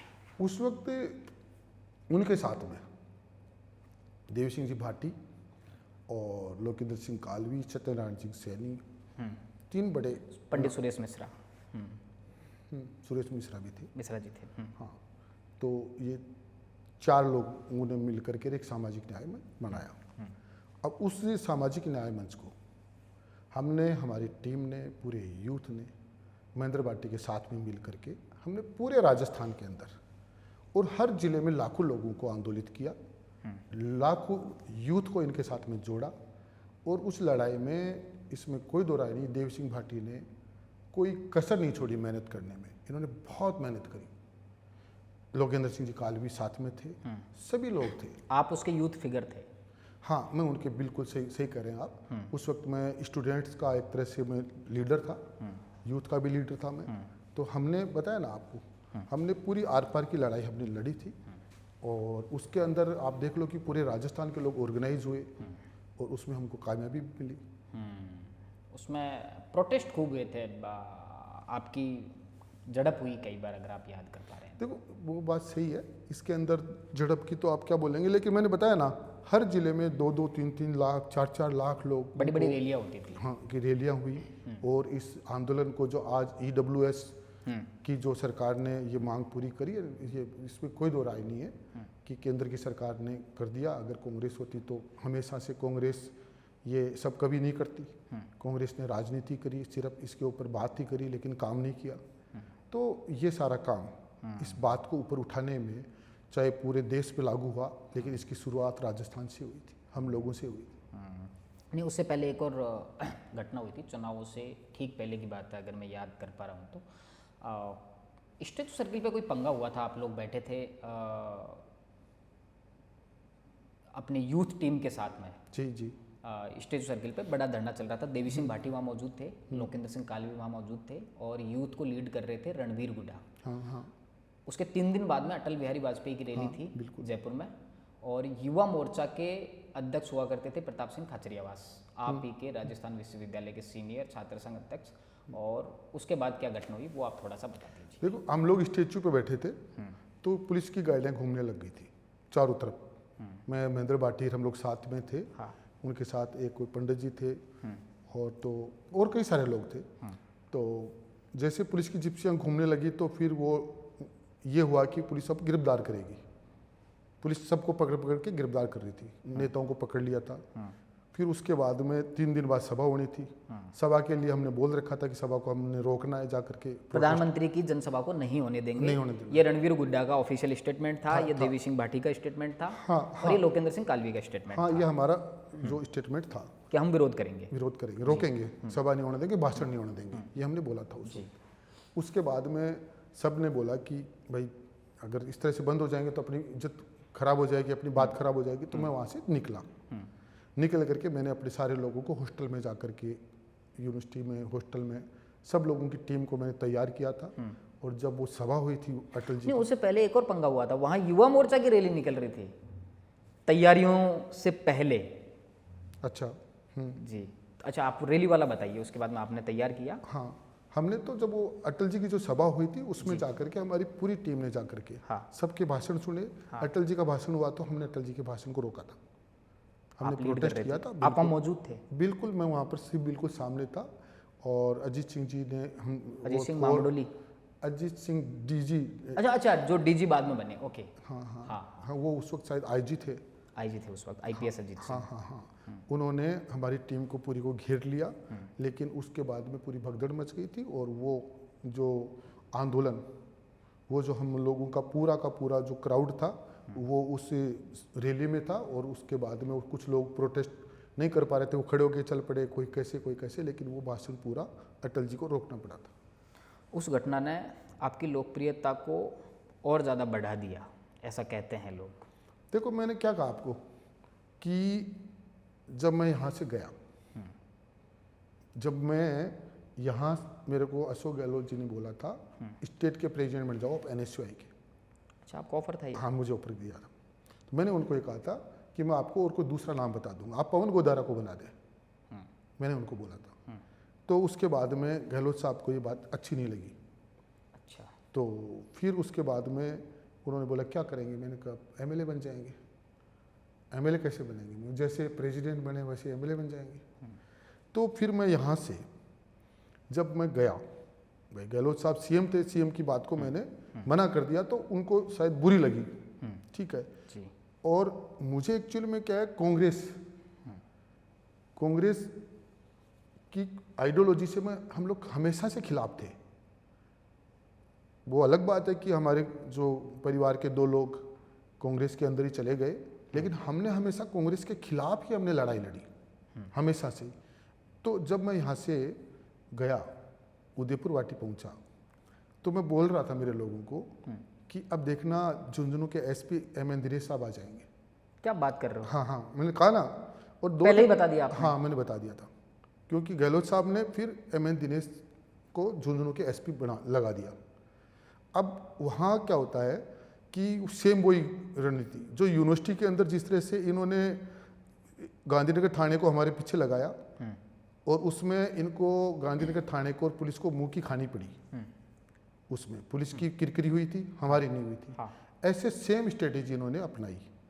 जो जो वहाँ पर गुडा पुलिस स्टेशन था, उसका जो CI था, उस CI को ने बोला कि SP साहब कह रहे हैं कि आपके वारंट हैं। अब मेरे वारंट सारे हॉस्टलों के, यूनिवर्सिटी के आंदोलन के वारंट थे मेरे। तो जब मैंने कहा कि बोले कि आप है ना, और मेरे गांव के अंदर भी मेरे घर वाले भी बोले तेरे इतने वारंट हैं, अरे तू बात कर रहा है MLA बनने की। मैंने कहा मैं थोड़ी बात कर रहा हूँ MLA बनने की। मैंने कहा इस बार अपनी टीम में से कोई भी बन जाएगा, ठीक है। लेकिन आपको बताऊँ, जब CI ने मेरे को बोला तो फिर मैंने क्या करा, वहाँ पर एक मीटिंग बुलाई मेरे यूथ टीम की, उदयपुर वाटी में? उदयपुर वाटी। जी। मीटिंग बुलाई, मीटिंग बुला करके मैंने उनको तैयार किया कि हम लोग जो हैं कि मुझे लड़ना पड़ा है वहाँ पर, लड़ना यहाँ पर भी पड़ेगा। और हमने वहाँ पर एक पैदल यात्रा शुरू करी विधानसभा क्षेत्र में। 4 दिन के बाद में फोर्स आ गई सामने और हमारी फोर्स से फिर फाइट हो गई। 4 दिन में गुडा का SHO था गोपाल सिंह ढाका। तो मेरी पब्लिक ने और पुलिस की आपस में झड़प हुई, पुलिस को भागना पड़ा खेतों के अंदर। और उसके बाद में मैं आपको बता रहा हूँ, इन्होंने मेरे ऊपर 14 मुकदमे और दर्ज करवाए वहाँ पर, चुनाव लड़ते चुनाव लड़ने से पहले? हाँ हाँ, मुकदमे करवाते रहे वहाँ के। और उसके बाद में जो मैंने इनसे मिला, MN दिनेश से, झुंझुनू में मिले? हाँ मिला। तो इन्होंने मुझे ये कहा कि देखो रणबीर, हम लोग अच्छा तो नहीं कर सकते लेकिन हम बुरा कर सकते हैं, तो आप लड़ें, आपको हमारी शुभकामनाएं हैं, लेकिन आप पुलिस से नहीं लड़ें। इन्होंने ऐसे बोला था और इन्होंने मेरे को शुभकामनाएं दी थी। उसके बाद में मैं आपको बताऊं, वो चुनाव हुआ, मैं MLA बना हुआ। तो चुनाव नहीं, बहुत गजब चुनाव हुआ। हाँ। अच्छा, ये दुस्साहस कैसे किया आपने? इसको तो मैं तो दुस्साहस ही कहूँगा कि आप जयपुर में उससे पहले एक्सरसाइज करते थे। क्या उम्र रही होगी उस वक्त आपकी? 30 साल? कब? 30 के लगभग तो मैं MLA बन गया था। 2003 वाले चुनाव में 30 साल उम्र रही होगी। और आप चुनाव लड़ने के लिए जा रहे हैं शिवनाथ सिंह गिल के सामने, जी, जिन्होंने के बिरला को अरे मैं आपको बता रहा हूँ ना, जब मैंने वहाँ बोला कि मैं यहाँ, तो मेरे घर वालों ने तो मेरी हंसी उड़ाई थी, क्योंकि वो लोग सरपंच का चुनाव लड़ते थे। ये जितनी भी मैंने कहा ना, मेरे बड़े बड़े भाई साहब जो हैं वो सरपंच का चुनाव लड़ते थे, सरपंच बनते थे। बाकी के जो है ना, ये प्रेम सिंह जी बाजोर के साथ ठेकों के ऊपर काम करते थे। हम लोगों की कोई बहुत ज़्यादा है ना, हम लोग रिच लोग नहीं थे। हाँ। और हमारे पास बहुत ज़्यादा कोई लैंड भी नहीं थी। तो हम लोग बहुत ही ग्रास रूट से ऊपर उठे हैं। बाकी सभी भाई बंधु काम करते थे। राजनीति करने के लिए मेरे 1-2 भाई साहब जो बड़े वाले, जो दोनों सरपंच रहे, उसके अलावा राजनीति कोई नहीं करते। सब कुछ न कुछ, चाहे वो ठेका है, चाहे वो कुछ न कुछ काम करते थे। तो घर वालों ने सपोर्ट नहीं किया 3 वाले नहीं चुनाव? सपोर्ट तो घर का क्या, गांव का सभी का सपोर्ट रहा। लेकिन मैंने क्या कहा आपको कि जब शुरू के अंदर जब इतने आपके वारंट है, गांव के लोगों की जो साइकोलॉजी होती है वो यूनिवर्सिटी को नहीं समझते, वो कॉलेज के प्रेसिडेंट को, यूनिवर्सिटी को कोई फर्क ही नहीं समझते। और वहाँ पर शिवनाथ सिंह गिल जो है वो लोक देवता की तरह थे, उनका बहुत मतलब नाम बिरला था। पछाड़ नेता कहा जाता था शिवनाथ सिंह गिल को, कि जिन्होंने, अच्छा आप देखो कमाल की बात है, झुंझुनू में जो पॉलिटिक्स का आप देखिए कितनी मज़ेदार सिनेरियो है ये, कि आर मोरार का पहले वहाँ से सांसद थे झुंझुनू से। आर मोरार का बहुत बड़े सेठ थे, सेठों के सेठ। आर मोरार का को चुनाव हराते हैं के बिड़ला, घनश्याम दास बिड़ला के बेटे, और घनश्याम दास बिड़ला को चुनाव कौन हराते हैं? शिवनाथ सिंह गिल। और शिवनाथ सिंह गिल को चुनाव कौन हराते हैं? रणवीर हुड्डा। मतलब वहाँ हर आदमी एक दूसरे को पछाड़ रहा है। मैंने कहा ना आपको कि जब मैंने उदयपुर वाटी में घूमा, हाँ, तो उदयपुर वाटी के अंदर डेवलपमेंट तो कुछ था ही नहीं। और शिवनाथ सिंह गिल वो खुद एक ये एडवोकेट थे, वकील थे वो। उनके दोनों बेटे, एक उदयपुर वाटी में एडवोकेट हैं, वकील हैं, और एक झुंझुनू में। और मैं जब उनके गांव में गया तो लोगों ने कहा कि उनके गांव में उनके खिलाफ मीटिंग ही नहीं हो सकती है। और मैंने उनको कहा कि मैं उनको उनके गांव में हराऊंगा। तो आपको बताऊं, उस गांव में सब लड़के, सबके मुकदमे लगे पड़े थे। शिवराज सिंह जी के गांव में, उनकी गिलों की ढाणी में जितने भी यूथ है ना, सब पर मुकदमे थे। अच्छा। और शिवराज सिंह जी के परिवार में सब डॉक्टर थे, मतलब एमएलए साहब के परिवार में सारे डॉक्टर। हाँ। उनके पुत्र, उनके यानी जितने भी पोते या जो भी परिवार के लोग थे, टोटल एजुकेटेड। बाकी उसके अलावा समर्थक सब क्रिमिनल्स, वो मुकदमे खा रहे हैं। हाँ, तो मैंने कहा कि अगर वो तुम्हारे बेलविसर होते तो तुम्हारे मुकदमे क्यों लगते? भाई तुम लोगों के मुकदमे क्यों लगे? अगर वो वहाँ पर, मैंने 5 साल में एमएलए रहा, मैं आपको बताऊँ, मेरे गांव से एक बंदे को बंद नहीं होने दिया मैंने, एक बंदे पे केस नहीं लगने दिया। मैं एमएलए जब रहा 5 साल तक, आपको बता रहा हूँ कि सरकार से मैं वसुंधरा जी से खूब लड़ता रहता था। उसके अलावा प्रशासन जब मेरे खिलाफ आता तो उनसे लड़ता था। एक जो आईएन थे, उसके पूरी भीड़ ने उनके ऊपर आक्रमण कर दिया, उस केस को मेरे को फेस करना पड़ा। हर चीज़ को मैं मेरे ऊपर लेता था, आपको बताऊं। मैं कभी ये नहीं किया कि लोगों के ऊपर डाल दूं, मैं खुद फेस करता था। उसके लिए मुझे बहुत ज़्यादा मुसीबतों का सामना भी करना पड़ता था। लेकिन मैं आपको बताऊं कि उदयपुर वाटी में 5 साल में मैं जब एमएलए रहा, उसके बाद वो मेरे बड़े भाई साहब, उनको मैंने कहा था कि ये जीत रणवीर गुड्डा की जीत है, आप 5 साल रहेंगे, काम करेंगे, उसके बाद में आपकी जीत होगी। आपके एक हॉस्टल यूनिवर्सिटी के टाइम के दोस्त हैं, साथी हैं, उनसे मेरी बात हुई थी, नरेंद्र सिंह मैरोली, आप जानते होंगे। तो उन्होंने बताया कि जब हम रणवीर जी के लिए कैंपेन करने के लिए गए थे, रणवीर जी उससे पहले जयपुर में यूनिवर्सिटी में पॉलिटिक्स करते थे, और थोड़ा हमको लगा जब जयपुर में थे कि थोड़ा टिपिकल मामला है, कि वहाँ लोग रणवीर गुड्डा को पहचानेंगे कि नहीं पहचानेंगे। लेकिन जब हम उदयपुर वाटी पहुँचे तो उदयपुर वाटी का जो पूरा यूथ था, उसने अपने दीवारों पर रणवीर गुड्डा के पोस्टर चस्पा कर रखे थे, रणवीर गुड्डा का बिल्ला लगा रखा था। वो सब कैसे हुआ, क्या हुआ, ये हमको आज तक नहीं पता। आपको मैं बताऊँ ना, मैं एमएलए बनने से पहले मैंने कहा ना, मैं राजस्थान के अंदर मैं घूम चुका था। मैं शेखावाटी में हर एक विधानसभा में, चाहे वो दातारामगढ़ हो, चाहे वो श्री माधोपुर हो, चाहे नोलगढ़ हो, चाहे वो खेतड़ी हो, चिड़ावा, पिलानी, मतलब पूरे मैं सारी विधानसभाओं में घूमता। जैसे मैं नीम का थाना गया, अब नीम का थाना में क्या होता है, गणेश्वर, गणेश्वर एक बहुत बड़ा तीर्थ स्थान है। और उस गणेश्वर के अंदर क्या था कि शेड्यूल कास्ट के लोगों को चढ़ने नहीं दिया जाता था। अच्छा। दलितों को ऊपर उसमें नहाने नहीं दिया जाता था। गणेश्वर बहुत बड़ा तीर्थ स्थान है। हाँ, गणेश्वर सभ्यता है, बहुत बड़ी जगह ठीक है। अब जब मैं वहाँ गया तो वहाँ मोहन मोदी एमएलए थे, और मैंने वहाँ गया तो मैंने जाके पता किया उस गांव के अंदर। तो मैं सब गाँव की मीटिंग लेता था उस वक्त। तो वहाँ पता करा कि शेड्यूल कास्ट के लोगों को ऊपर नहाने नहीं दिया जाता, और मैंने फिर अनाउंस कर दिया कि मैं इनको सामूहिक स्नान कराऊंगा। तो शेड्यूल कास्ट के जितने भी अधिकारी थे, डॉक्टर थे, प्रोफेसर थे, उन सबको उस वक्त जिला कलेक्टर ने डांट लगा दी कि रणवीर गुड्डा को किसने बुलाया। सारे लोग जब मीटिंग कर रहे थे वहाँ नीम का थाना के अंदर, उस मीटिंग में मैं आया। मैंने कहा ये काम तुम नहीं कर रहे हो, ये काम मैं कर रहा हूँ। कलेक्टर से मैंने बोला कि नाथद्वारा से भी बड़ा मुद्दा है। उस वक्त अशोक गहलोत मुख्यमंत्री थे। तो मैंने कहा बोल दो, अपने CS को बोल दो, अपने होम सेक्रेटरी को, होम मिनिस्टर को बोल दो कि यहाँ पर है ना 1965 में भी किसी ने प्रयास करा था, तो 150 लोगों के हाथ पैर तोड़ दिए थे सब लोगों ने मिलकर के। तो मैं आपको बताऊँ, जो असंभव काम था, वहाँ पर एक वो हरसाई मीणा एसडीएम मेरे दोस्त ही थे, अच्छा। और एक भंवर सिंह नाथा डीएसपी थे, दोनों। मैंने दोनों को बोल दिया कि मैंने कहा आप इसमें ज़्यादा नेतागिरी नहीं करेंगे। हर साइड ने भी सपोर्ट किया, बेचारा हमारा दोस्त था, यूनिवर्सिटी से निकला हुआ था।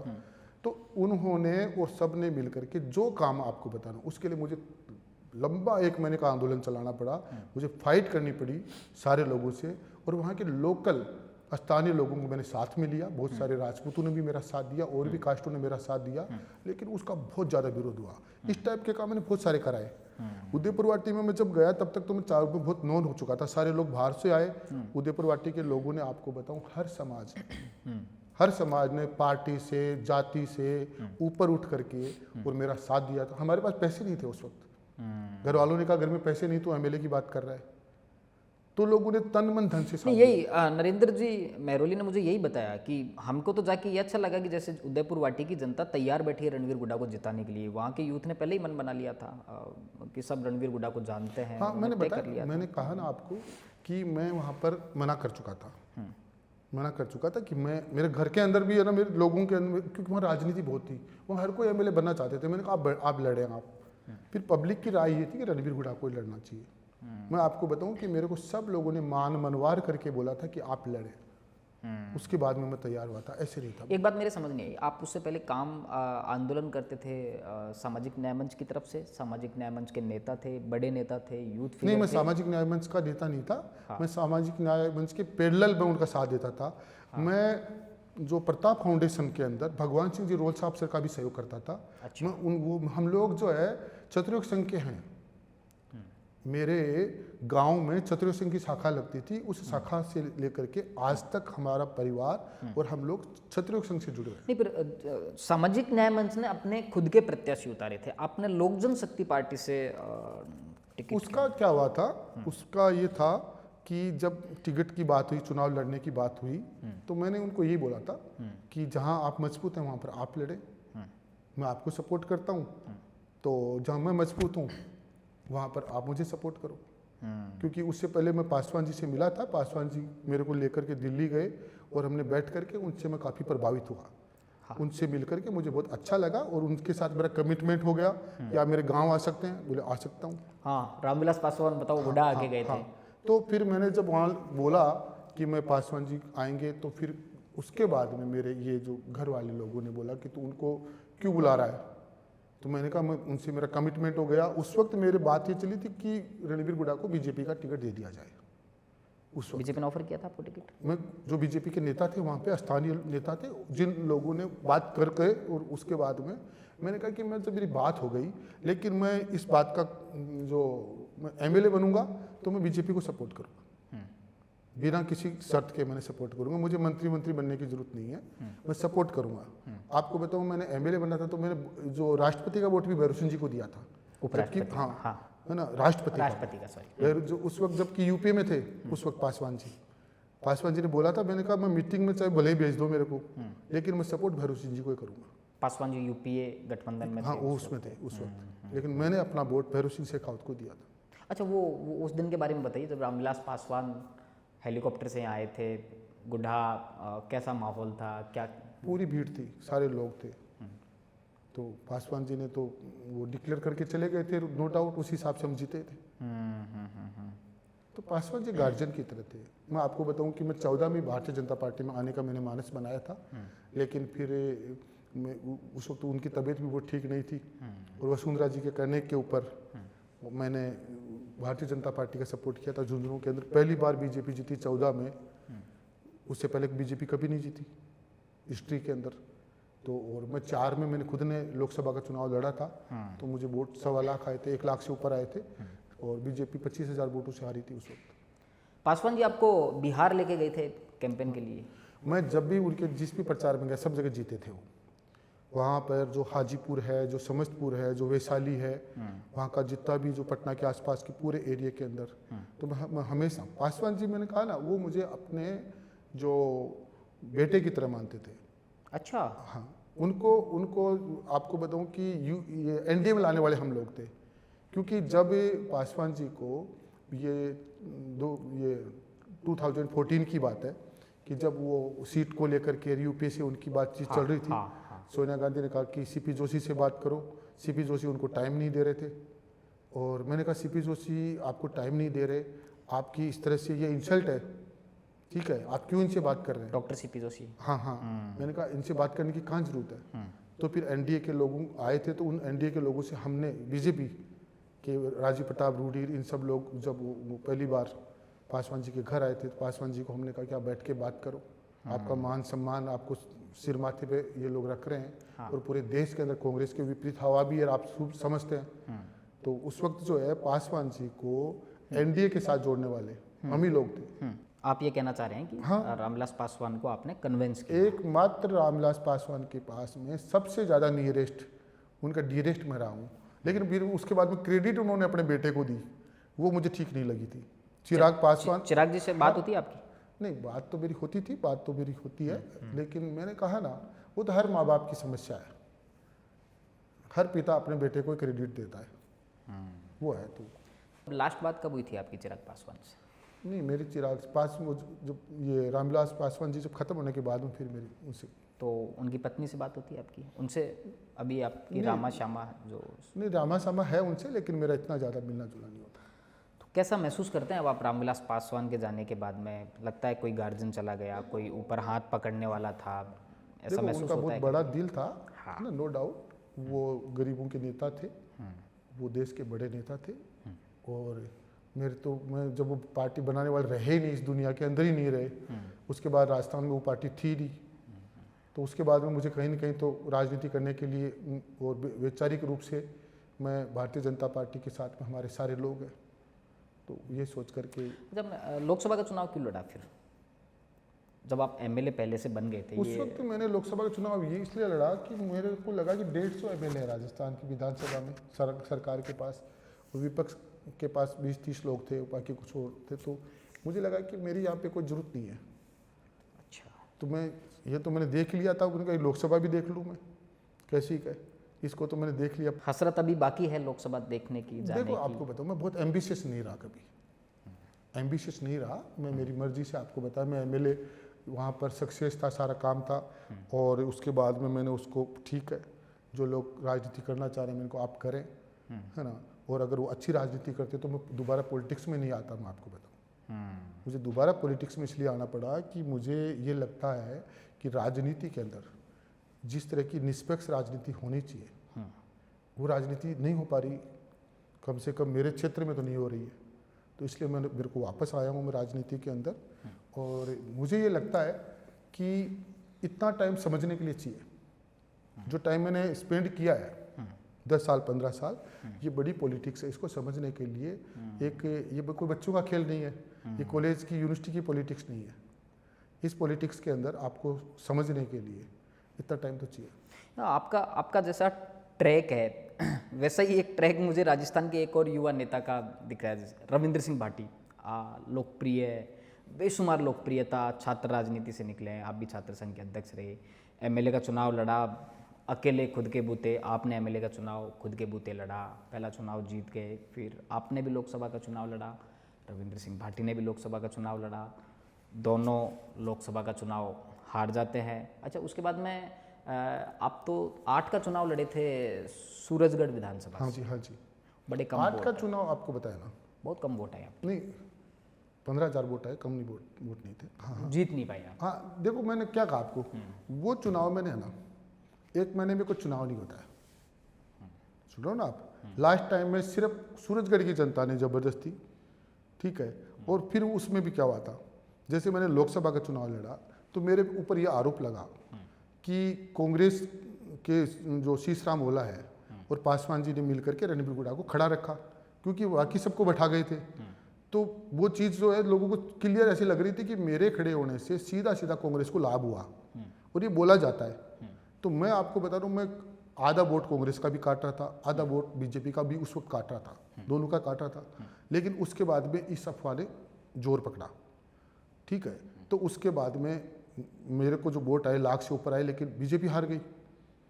तो बीजेपी की उम्मीदवार ने जो मेरे पे आरोप लगाया, तो मैंने कहा मैं आपको फिर हराने आ रहा हूँ सूरजगढ़, तो सूरजगढ़ वो 8,000 वोटों से हारी ना, अगर मैं चुनाव नहीं लड़ता तो बीजेपी की प्रत्याशी जीत जाती, और मेरे को उनसे जस्ट डबल वोट आया, और वो जो मेरे को वोट आए वो करीब करीब सारे भारतीय जनता पार्टी के वोट थे।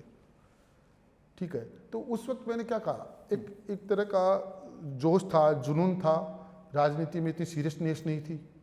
और सूरजगढ़ का चुनाव, आपको फैक्ट बताऊं तो मैं उदयपुर वाटी की सीट को चाहता था कि किसी भी कीमत में ये मेरे भाई साहब जीत जाएं। आधे लोग ऐसे थे जो राजेंद्र जी गुड्डा, हाँ इनके खिलाफ थे, उन सबको ला करके मैंने सूरजगढ़ बैठा दिया। वो इनका विरोध कर रहे थे, वो इनके ऑफिस को नहीं खुलने दे रहे थे, वो इतने ज़्यादा इनके एंटी हो रखे थे। तो मैं पूरे टाइम उनको पकड़ पकड़ के ला के सूरजगढ़ बैठाऊँ। तो सूरजगढ़ हरियाणा बॉर्डर पर है, नहीं तो मेरे लिए खेतड़ी, मेरे लिए नौलगढ़ मेरे लिए ज़्यादा सूट कर रहे थे। तो मैं सोच रहा था कि चाहे मैं हार जाऊँ, लेकिन ये भाई साहब राजेंद्र गुड्डा उस वक्त। लेकिन जीतने के बाद में जिस तरह से वो कांग्रेस में गए, जिस तरह से उनके स्टेटमेंट, उसके बाद हमारे डिफरेंस हो गए थे। उसके बाद आपके और जो आपके भाई साहब हैं राजेंद्र गुड्डा, संबंध कैसे हैं दोनों? नहीं, हमारे बिल्कुल संबंध नहीं है। बिल्कुल नहीं है? नहीं, क्या क्या कारण है? नहीं, मैंने कहा कारण का कुछ नहीं है। वो टोटली झूठ बोलते हैं, टोटली झूठ बोलते हैं। उनको जयपुर की ABCD का भी पता नहीं। जयपुर में वो लोग, मेरे प्रचार में पूरा गांव आया था, गुड़ा आया था, पूरा क्षेत्र आया था, तब आए थे वो। उनको यूनिवर्सिटी वाला चुनाव? हाँ, यूनिवर्सिटी में वो कॉलेज में कभी नहीं पढ़े ना। हाँ, कॉलेज गए नहीं वो कॉलेज के अंदर, वो 11th के आगे पढ़े ही नहीं। और उसके बाद में वो जो बात सारी की सारी जिस तरह से करते हैं, पर्सनल भी वो जाते हैं, कुछ भी बोलते हैं, उनकी वजह से मुझे तो बहुत ज़्यादा है ना लॉस ही हुआ है। आप नाराज हैं अपने भाई से? नहीं, मैं नाराज नहीं हूँ, लेकिन अगर कोई भरोसा बनता है, जहाँ भी बनता है, धर्मेंद्र सिंह राठौड़ ने उनका साथ दिया, उन्होंने उनके साथ विश्वासघात किया। इस तरह से एक तमाशा नहीं होता है राजनीति के अंदर। ठीक है, मुख्यमंत्री ने कुछ भी था, अशोक गहलोत ने उनको मिनिस्टर बनाया, और उसके बाद में वो, आपका ये कहना है कि पॉलिटिक्स में इथिक्स रखने चाहिए आदमी को स्टेबिलिटी होनी चाहिए, आदमी को भरोसा होना चाहिए। अगर आपका भरोसा ही नहीं है, विश्वास ही नहीं है, आज मेरे जैसे कौन किसके लिए सीट छोड़ता है? आपको बताऊं ना, अब वो मैंने उनके लिए सीट छोड़ी उदयपुर वाटी में। उनको तो सरपंच भी नहीं बना रहे थे वहां पर, सरपंच भी मेरे दूसरे भाई साहब को बनाना पड़ा था। तो आपने सहमति से छोड़ी थी उस टाइम पे सीट? सहमति का 100% सहमति, मैं खुद ही चाहता था कि ये बन जाए। तो आप खुद पॉलिटिक्स में थे, आपके खुद का इतना अच्छा देखो, मैं आपको बताऊं, मैं राजनीति के अंदर ये मानता हूं कि MLA कोई पॉलिटिक्स पोस्ट नहीं होती है, मिनिस्टर कोई पोस्ट नहीं होता है। बहुत सारे मिनिस्टर हैं, बहुत सारे MLA हैं। अगर उनका भरोसा खत्म हो गया तो उन लोगों के लिए कोई कहीं भी जगह नहीं है। आज मैं आपको बता रहा हूँ, मैंने पासवान जी के साथ मरते दम तक रहा। पासवान जी अपने मरने से 10 दिन पहले भी मेरे को फ़ोन किया था। वो अंतिम समय में है ना, वो मुझे अच्छा बता रहे थे, चिराग से अच्छा बता रहे थे। चिराग 4 महीने तक उनसे मिलने नहीं गए। अच्छा। अंतिम समय में जब एक पिता को अपने बेटे की ज़रूरत होती है, उस वक्त वो घर से निकलते थे, है ना, कहाँ जाते थे पता नहीं, लेकिन पासवान जी के पास नहीं जाते थे। इसकी शिकायत पासवान जी ने की आपसे? पासवान जी तो अंतिम समय के अंदर, ठीक है, वहाँ के सारे लोग जितने भी पासवान जी के साथ मैंने कहा ना, उनके ऑफिस में वहाँ के गार्ड्स, वहाँ के कुक, वहाँ के ऑफिस स्टाफ, सब लोगों से मेरी दोस्ती रही है। मैं वहाँ से जब निकल जाता था, उसके बाद में रीना पासवान जो है, बिल्कुल बहुत ही अच्छी लेडी हैं, वो बोलते कि रणबीर आके निकल गए, तो मुझे पता कि मैं आप बहुत खाना खिला देते हैं, इतना प्यार करते थे, आपको बताऊं, पिता तुल्य थे वो, और उनके प्रति हमारा बहुत सम्मान था।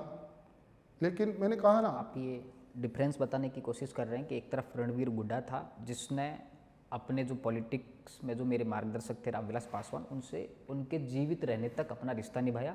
दूसरी तरफ आपके भाई हैं राजेंद्र गुड्डा, जो आपने उदाहरण बताए, अशोक गहलोत, धर्मेंद्र राठौड़। ये आप डिफरेंस करना चाहते हैं?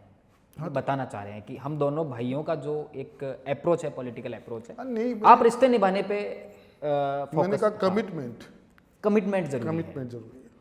अच्छा, एक चीज़ बताइए, आपके 11 भाई हैं आप लोग और एक बहन है? 2 बहनें हैं। अच्छा, तो फिर 12 भाई वाला कंसेप्ट जो गांव वाले कहते हैं कि एक बहन है, उन्हें भी भाइयों में गिना जाता है, वो भी काफ़ी बोल्ड रही हैं। एक्चुअल में क्या है कि जहाँ तक है, हम लोग 12 भाई थे, एक मेरे से बड़े थे, वो खत्म हो गए, उनसे बड़े हैं राजेंद्र जी जस्ट मेरे से बड़े नहीं है। अच्छा, तो अब 12 भाई थे, एक भाई की आपकी डेथ हो गई। आपके परिवार में सब लोगों की हिस्ट्री सीट खुली हुई है उदयपुर वाटी थाना में, देखो ज़्यादातर भाइयों के। आपको मैं बताऊं, इसको आप हिस्ट्री सीट नहीं बोल सकते, क्योंकि वहाँ की जो पॉलिटिक्स है, वहाँ की जो कांग्रेस के एमएलए रहे, चाहे कांग्रेस के एमपी रहे, हमारी वो वर्चस्व की लड़ाई थी, वर्चस्व की लड़ाई थी। हम लोग वहाँ पर जो पब्लिक जो है वो हमारी है। गुढ़ा गौड़ जी जो हमारे फोर फादर के नाम पर है, उनकी दादी के नाम पर है। हाँ। और फिर उसके बाद जितने भी गांव हैं वो हमारे परिवार की जैसे हैं। आसपास का जो है पूरे गांव जो है ना वो एक फैमिली है। अब उस राजनीति ने, पॉलिटिक्स ने उन लोगों को जब जब दबाने की कोशिश करी है तो हमारे लोग नहीं दबे कभी भी। इतिहास में भी आपको बता रहा हूं ना कि हमारे जो गुढ़ा के, उदयपुर वाटी के, शेखावाटी के जो लोग हैं उनको कोई भी कभी भी दबा नहीं पाया। दमन स्वीकार नहीं किया उन्होंने किसी के सामने कभी। लड़ाई किस बात की है वहाँ पे? नहीं, लड़ाई वर्चस्व की लड़ाई रही, वर्चस्व की लड़ाई। आज मैं जयपुर में बैठा हूँ, अगर कोई गांव के अंदर कोई लड़ रहा है और रणबीर गुढ़ा के ऊपर मुकदमा लग रहा है तो फिर उन मुकदमों का क्या हुआ? कोर्ट में बाइज्जत बरी हुए ना सारे लोग। तो ऐसे तो आप किसी का भी रिकॉर्ड खराब कर देंगे। बहुत सारे तो, मैंने क्या कहा आपको, मैं स्कूल में यहाँ आ गया, वहाँ लड़ने के लिए गांव में कब गया? गांव में जितनी भी लड़ाई होती है सबका नाम। एजुकेशन जयपुर में हुई है। हाँ, फिर और उसके बावजूद उदयपुर वाटी थाने में झूठे मुकदमे हमारे परिवार पे लगे, हमारे गांव के लोगों पर लगे। और उसके बाद में जब झूठे मुकदमे लगे तब झूठे मुकदमे क्यों खाएंगे? फिर तो मुकदमे सच्चे खाएंगे ना। तो लड़ाई हुई है वहाँ पर, ऐसी नहीं है। उन पर भी मुकदमे होने चाहिए थे, उन पर नहीं हुए, सिर्फ आपके एक तरफा मुकदमे हुए। और उस सारे मुकदमों में कोर्ट ने बाइज्जत बरी किया है। तो रणवीर जी, अगर जैसे गिनती करें, मतलब ठीक है अभी उन मुकदमों में क्या स्टेटस है वो एक अलग बात है, चार्जशीट पेश हुई नहीं हुई, कितने मुकदमे दर्ज हो गए आपके ऊपर? देखो आपको बता, मैंने क्या कहा आपको, मुझे ये सब पता नहीं है, मुझे सब काउंट नहीं है। लेकिन मैंने कहा ना, जब कॉलेज में मैं निर्विरोध प्रेसिडेंट बनूंगा, मैं हॉस्टल के अंदर हम वर्चस्व की लड़ाई लड़ूंगा, मेरे स्टूडेंटों की लड़ाई लड़ूंगा। और तो और यूनिवर्सिटी के अंदर अगर किसी छात्रा के साथ भी कुछ भी कोई बात हुई तो उन लोगों का मुंह तोड़ करके हमने जवाब दिया ना। पुलिस ने थोड़ी यहाँ पे सुरक्षा करी है। जब आप छात्र संघ अध्यक्ष थे तब 33 मुकदमे दर्ज थे आपके ऊपर। मैंने कहा ना, होंगे 33 मुकदमे, लेकिन मेरा एक भी है ना दुश्मन ऐसा नहीं है आज की तारीख में या कभी भी जो रणबीर गुढ़ा को खराब बताता हो। क्योंकि ये तो मैंने ऑन कैमरा कहा ना कि मैं यूनिवर्सिटी के लोगों से, जो आपके टाइम के लोगों से बात करता हूँ, सब लोग आपकी तारीफ करते हैं। वो कहते हैं रणबीर गुढ़ा कभी छोटी हरकत नहीं करता, रणबीर गुढ़ा कभी ओछी बात नहीं करता। ये कहा है लोगों ने मुझे? आप जो मैं मेरे जो सच्चाई है मैं कैमरे पे बता पॉलिटिकल मेरे विरोधी है, इनसे जाके बात कर लें। आप उनसे जाकर के पूछें उनको मेरे से नाराजगी क्या है। ये मेरा जो विरोध करते हैं, उदयपुर वाटी में भी जिस भी किसी ने मेरा विरोध किया है वो आदमी विरोध कर रहा है जो मेरा विरोध करके नेता बना है। मेरा विरोध कर करके ही नेता बना है वहाँ पर, चाहे वो कोई भी हो। आज मैं वहाँ पर, चाहे आपके भाई राजेंद्र गुढ़ा, हाँ, सिर्फ मेरा विरोध करके, चाहे मैं नहीं हूँ या चाहे नहीं हूँ, उनके पास रणबीर गुढ़ा के अलावा कुछ भी नहीं है। राजेंद्र गुढ़ा ने क्यों विरोध किया आपका? मैंने कहा ना कि आप दो है, अगर आपको अपनी लाइन को आगे बढ़ाना आता ही नहीं, वो लीडर है ही नहीं। मैंने कभी मेरी लाइफ के अंदर, मैं आपको बता रहा हूँ ना, मेरा लीडर खुद था हमेशा से। मैंने किसी की कॉपी नहीं करी। मैंने राजस्थान के अंदर विधानसभा में खुद सुमित्रा सिंह बोलती थी कि रणबीर गुढ़ा तुम ही नेता हो, ठीक है, अपने नेता खुद ही हो। मैंने कहा खुद ही हूँ, विधायक दल का नेता मैं ही हूँ मैडम, ठीक है। और निश्चित रूप से मैं आपको बताऊं, राजस्थान की विधानसभा में फिर मैं 5 साल के अंदर विरोध करते करते मैं वसुंधरा जी का प्रशंसक बन गया।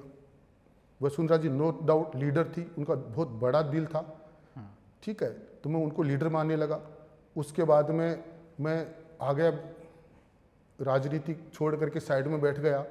और बैठने के बावजूद भी इन लोगों ने, मेरे भाई जो हैं, इन्होंने रणबीर गुढ़ा को पानी पी पी करके कोसने लगे। मुझे लगा यार इसमें है ना, आज मैंने उदयपुर वाटी जाता हूँ, वहाँ पर वहाँ की पब्लिक, आपको मैं बताऊँ कि वो बात करती है कि आगे क्या करेंगे। मैंने आगे राजनीति करेंगे, कैसे करेंगे। मैंने कहा भारतीय जनता पार्टी टिकट देगी तो चुनाव लड़ूंगा, नहीं तो मैं कार्यकर्ता हूँ, पार्टी का प्रचार करूँगा। टिकट कैसे देगी? मैंने कहा टिकट जनता मेरे साथ रहेगी तो टिकट दे देगी। अगर पार्टी को लगेगा कि मैं जीत सकता हूँ तो मुझे दे देगी। लेकिन मैं आपको बता रहा हूँ कि पूरी उदयपुर वाटी खड़ी होकर के आ जाएगी रणबीर गुड़ा के लिए, क्योंकि मैं निष्पक्ष हूँ, मैं ऑनेस्ट। अगली बार ताल ठोकेंगे मतलब आप राजेंद्र गुड्डा के नहीं, सामने? मैंने कहा ना उनसे मेरा कंपटीशन ही नहीं है। नहीं है? नो नो नो, उनसे मेरा क्या कंपटीशन है? अच्छी बात है ना, अच्छी बात है कि उनका घर बस गया, ठीक है, और वो वेल सेट हैं, सारे सेल्फ डिपेंड हैं। मुझे इस बात की खुशी है कि वो सारे के सारे लोग किसी के ऊपर निर्भर नहीं है। आज मेरी उन जो हमेशा मुझे लगता था कि मेरी ज़रूरत है, तो अब मेरी ज़रूरत उधर नहीं है, मेरी ड्यूटी पूरी हो चुकी। पेरेंट हैप्पी हैं, खुश हैं, इस उम्र में भी स्वस्थ हैं, ठीक है, बाकी सारे लोग वेल सेट हैं। अब मैं समाज के लिए, पहले मैं उन लोगों के लिए राजनीति में आया था, मैं राजनीति में आया था तो मुझे लगा कि इन लोगों को भी अपन सपोर्ट करें। गांव की सारी लड़ाइयाँ मैंने ख़त्म कर दी, 7 पीढ़ियों की दुश्मनियाँ मैंने ख़त्म कर दी थी। बड़ी बात। आज वापस वहाँ मुकदमे हो रहे हैं, और 10 साल के अंदर मंत्री रह करके, और आज वहाँ के लोगों को ब्लेम कैसे किया जा सकता है? आज अगर मैं मंत्री रह लूँ फिर मैं आपको ब्लेम कैसे कर सकता हूँ? वहाँ के जितने भी बेचारे जो लोग हैं, जो यंग थे वो आज बूढ़े हो गए, उनको इन लोगों ने जाके कहा कि तुम तो छूटे हुए कारतूस हो। जो समर्थक है, हमारे समर्थक है, उनके बच्चे हमारे बच्चे होते हैं। ऐसे थोड़ी है कि मैं मेरे बच्चे का केवल ध्यान दे दूं और हमारे लोगों के बच्चों का सब कुछ भूल जाऊं, ऐसे तो नहीं होना चाहिए।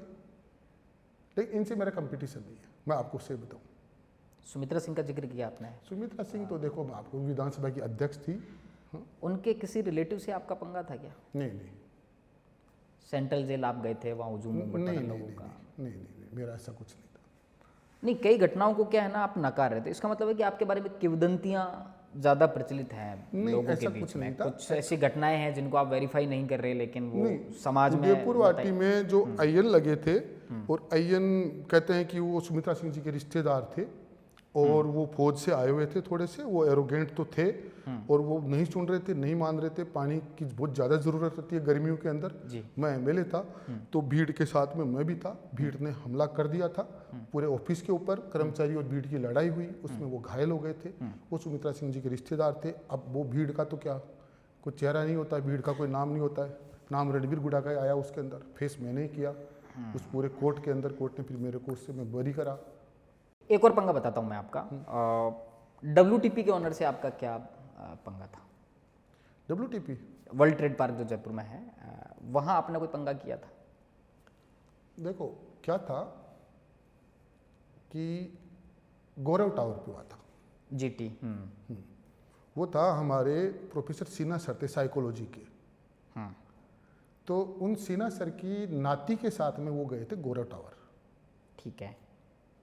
तो वो जब गए तो उनकी बेइज्जती कर दी गौरव टावर के स्टाफ ने, ठीक है, मैनेजर ने। हाँ। तो उन्होंने बोला कि रणबीर गुड़ा तुम्हारे होते मेरे साथ ये हुआ। वो वाइस चांसलर भी रहे शायद, ठीक है है ना, लेकिन साइकोलॉजी के प्रोफेसर थे। तो उस वक्त हम लोग आपको बताऊँ ना, ओबीडियंट थे, और हमारे सर के लिए हम गए वहाँ। वो उनके क्या बर्डिया जो वो मिले, और बढ़िया अपने लोगों को ले आए, भीड़ को ले आए। तो फिर हमारी भीड़ ने उनकी भीड़ को ठोक दिया।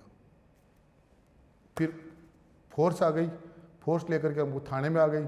थाने में भी हम लोग वैसे बोलते रहे, अड़ते रहे, लड़ते रहे। और उसके बाद में जो है पुलिस ने हमारे को ये सोच करके कि यार स्टूडेंट है, अपने गुरु के लिए लड़ाई लड़ी है, और गुरु की और कोई तो हमारी लड़ाई नहीं थी, ठीक है।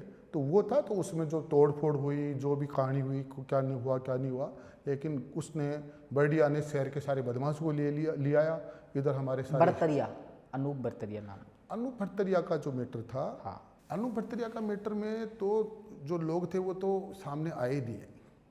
उसमें तो वो सिर्फ रणबीर गुड़ा को ही है ना, एक तरह से उसके अंदर। और उन लोगों का मैं अब, क्योंकि वो मामले ख़त्म हो गए, मैं नाम नहीं लूँगा। काफ़ी बड़े बड़े लोग थे, ठीक है, सरकार के अंदर मंत्री लोग थे। फिर उसके बाद में जिस तरह से वो दुबके हुए थे और मेरे को बोल रहे थे कि भाई पुलिस के फ़ोन आ रहे हैं, हम क्या करें। तो मैंने कहा तुम बोल दो कि पता नहीं हमारे फ़ोन से किसने कर दिया। उसको मैंने फेस किया, आपको बता रहा हूँ ना। मैं गया था, इसमें कोई दो राय नहीं है। और फिर अनूप भरतरिया ने बेचारे ने अपने पिताजी को ले जा करके मेरे फेवर में बोला भी था कोर्ट के अंदर भी बोला था, लेकिन भरतरिया को से ज़्यादा दोस्त मैं उन लोगों को देता हूँ जो हमारे को साथ में लेकर के, और शुरू में बात ये थी कि इसके अंदर मैंने कहा ना काफ़ी लोग थे इसके अंदर, है ना, सरकार में भी थे, मैं क्या बोलूँ कि यहाँ पर नहीं ऐसे ऐसे लोग थे जो डायरेक्ट मुख्यमंत्री से जुड़े हुए लोग थे, वो लोग इन्वॉल्व थे इसके अंदर। वो फिर अब यहाँ तो मैंने क्या कहा आपको कि ये पक्षपात तो होता ही है हमेशा से जी, हर बात के अंदर। मैंने कहा ना करे कोई भरे कोई, वो पूरा का पूरा वो केस है ना, अगर उस केस की सही जांच हो जाए तो उसमें कांग्रेस के बड़े बड़े नेता आते। अच्छा, तो बचाने का काम किया सरकार बचाने का क्या करूंगा मैं, क्या बताऊंगा, अब क्या बोलूंगा उन लोगों को, कोर्ट के अंदर मैटर खत्म हो गया। तो एक और बात है आपके बारे में कि आक्रामकता और गंभीरता दोनों का समन्वय किसी भी व्यक्ति में बहुत कम देखने को मिलता है। आप पढ़ते बहुत हैं, नहीं मैंने पढ़ाई करी, मैं आपको मुझे जानकारी मिली, आप किताबें बहुत पढ़ते हैं। मैंने आपको बताया ना, मैं इस बात को जानता हूँ, मैं सनातन को समझता हूँ, मैंने हमारे चाहे वेद है, हमारी वैदिक शिक्षा है, भारतीय शिक्षा जो है हमारी, है ना, मैंने शुरू में आपको बताऊँ, शुरू में तो मैं वेस्टर्न एजुकेशन का शिकार था। क्या बात कर रहे हैं? सभी होते हैं, हमारी पूरी एजुकेशन जो प्रणाली है ना वो हमारे शास्त्र के विरुद्ध है। आप इंग्लिश मीडियम में पढ़े थे? मैं दोनों में, हिंदी मीडियम और इंग्लिश मीडियम दोनों में रहा हूँ। ठीक है। हाँ, तो ये था, फिर उसके बाद में मेरे को उसमें कुछ ज़्यादा है ना सार नहीं लगा। वेस्टर्न फिलोसॉफी में मजा नहीं आया आपको? फिर जो रिलीजन की बात करते हैं हम लोग, रिलीजन मैंने बाकी का रिलीजन को, किसी का रिलीजन है ही नहीं एक्चुअल में देखा जाए तो, रिलीजन ही नहीं है, उसको अपन पंथ बोल सकते हैं। अच्छा, ये आपका मानना है? हाँ, मेरा मानना है जी, ठीक है। रिलीजन की बात करें तो है ना, एक ही रिलीजन है और उस रिलीजन की तरफ आज पूरी दुनिया आ रही है। हमने लंबे समय तक, यानी मान लो 200 वर्ष के अंदर जो अंग्रेज आए, अंग्रेजों ने हमारे ऊपर, हमारी संस्कृति के ऊपर, हमारे रिलीजन के ऊपर, हमारे शास्त्र के ऊपर ही हमला बोला जी। और हमारे शास्त्र ये कहते हैं कि सनातन वो डिफेंसिव हो ही नहीं सकता। सनातन जो है वो कमजोर को तो कुछ नहीं बोलता, लेकिन चैलेंज को स्वीकार करता है, वो ही सनातन है। सनातनी जो है ना, वो जिस आप गीता पढ़ते हो, आत्मा की बात करते हो, हम परमात्मा की बात करते हैं, साक्षात यहाँ पर हमारे परमात्मा आकर के हमको बोल करके बता करके गए हैं, हम उनको भी नहीं समझ पाए, हम उनको भी नहीं सुन पाए, फिर हम किसको सुने? किसको पढ़ा आपने सबसे ज़्यादा, मतलब सनातन के किस फिलोसोफर को आपने पढ़ा? सनातन के अंदर फिलोसफर नहीं होते हैं। अच्छा, फिलोसफर तो वेस्टर्न में होते हैं। हाँ, जो हमारे यहाँ पर है ना, हमारे यहाँ पर पुराण है, हमारे यहाँ पुराण है, और पुराण के अंदर जितने भी हमारे चाहे अवतार हैं, जितने भी हमारे ऋषि हैं, और हम लोग जो हमारे पास में टोटल हम लोग परम पिता बोलते हैं, तो परम पिता जो है, जो सबके पिता है। अब सबके पिता कौन है उन लोगों को पता नहीं है, हमको पता है कि सबके पिता राम है। तो हमारे जो हैं, हम वहाँ से शुरुआत होकर के हम भूलते भूलते, हम गिरते गिरते हम यहाँ तक आ गए। अगर आप उसको समझेंगे, अगर आप उसको जानेंगे, अगर आप तो खुद को पहचानने लग जाएंगे, आप खुद को पहचानने लग जाएंगे तो आप गलत करना तो दूर की बात है, गलत सोच ही नहीं सकते आप क्या सोचेंगे, क्या गलत करेंगे? आज अगर आप देखते हैं कि सेवा करने वाले लोग क्या सेवा कर रहे हैं, सेवा क्या कर रहे हैं आप बताएं? जिन लोगों के पास में एमएलए बनने से पहले, मंत्री बनने से पहले उनके पास में कितनी प्रॉपर्टी थी, कितना पैसा था, मंत्री बनने के पास, एमएलए बनने के बाद में, है ना, उन लोगों के पास में जो एम्पायर खड़ा हो गया, और इस रेट रेस में लोग लगे पड़े हैं।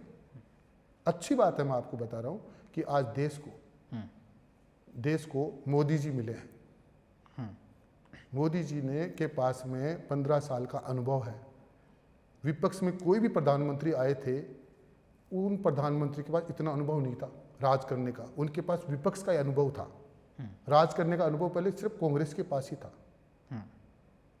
तो मोदी जी आने के बाद सीएम रहे हैं लंबे टाइम, देश को मांग थी कि एक पावरफुल प्रधानमंत्री आए, एक शक्तिशाली प्रधानमंत्री आए। इसलिए आप पासवान जी को बार बार कहते थे कि एनडीए के साथ गठबंधन कर लो।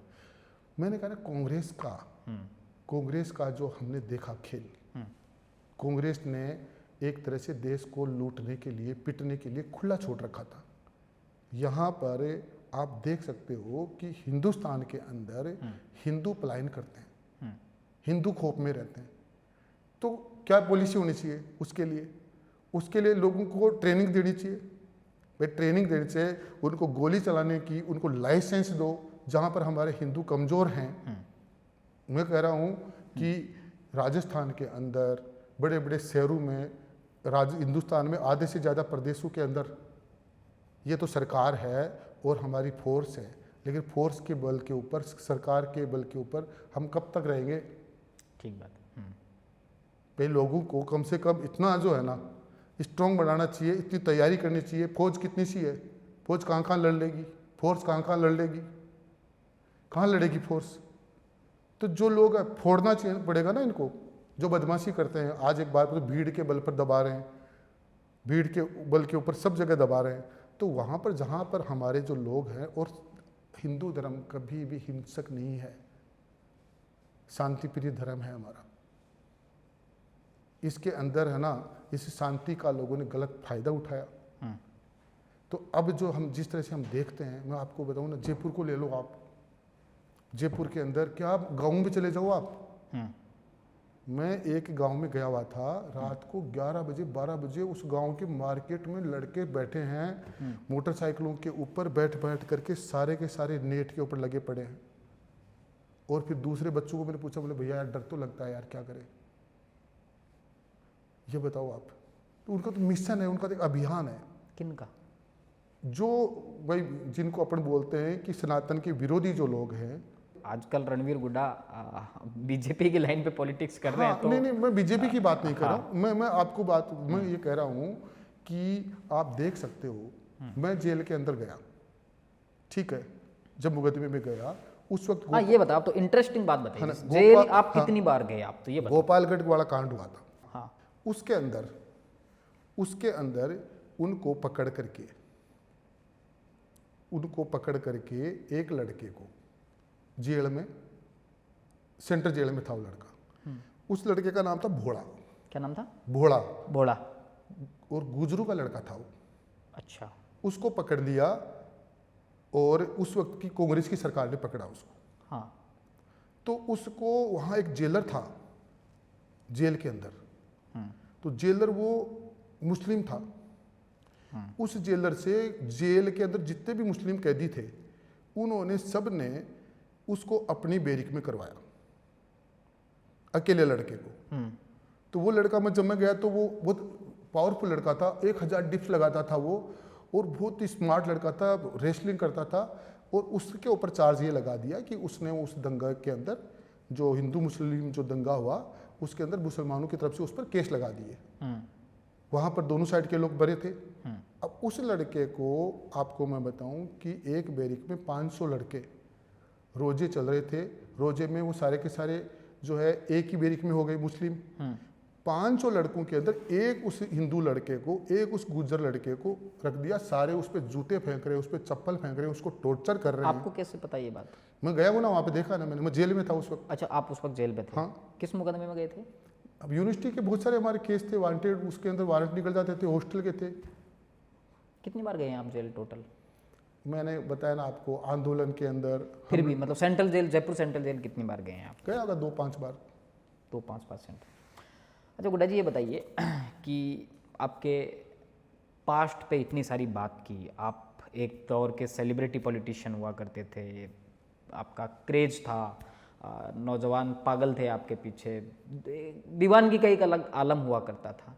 उस दौर से धीरे धीरे आते आते अब भी आप कहाँ देखते हैं खुद को, कि क्या कमी बाकी रह गई? नहीं, कमी नहीं रही। उस वक्त वो किया जब उसकी ज़रूरत थी। उस वक्त हमको लड़ने की ज़रूरत थी, फाइट की ज़रूरत थी, जोश की ज़रूरत थी, तो उस वक्त वो किया। अब मैं कह रहा हूँ कि इन सब से अब यहाँ पर, आज मैंने आपको कह रहा, मेरे सारे मुकदमे ख़त्म हुए, कोर्ट ने मेरे साथ न्याय किया। अब मैं जो राजनीति करने के बाद में, आज मैं भारतीय जनता पार्टी का कार्यकर्ता हूँ, पार्टी मेरा परिवार है, और पार्टी के मैं काम आऊँ, पार्टी का मैं प्रचार करूँ, मैंने किया भी है। और मैं ऐसे नहीं है कि जो आगे क्या होगा क्या नहीं होगा ये तो भगवान ही जानते हैं, हम थोड़ी जानते हैं, लेकिन हमारा बेस्ट एफर्ट्स होने चाहिए, वो मैं करता हूँ। मेरी नज़र में आफ्टर 50 के बाद में आप राजनीति के लिए तैयार होते हैं।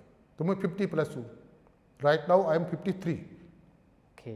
तो अब जो है इसमें कोई मेरे को ये लगता ही नहीं है ना कि मैं कहीं से भी, आज वही मेरे में अनुभव हुआ है, मेरे को अनुभव 100 साल का हुआ है, मुझे जो एक्सपीरियंस मिला है मेरे को। हाँ, ये बात फैक्ट है कि मैं बिजनेसमैन नहीं हूँ, मेरा इंटरेस्ट नहीं है, गणित मुझे नहीं आती, ठीक है, लेकिन मैंने कहा मैंने अपने आप को ऐसा ही बनाया है।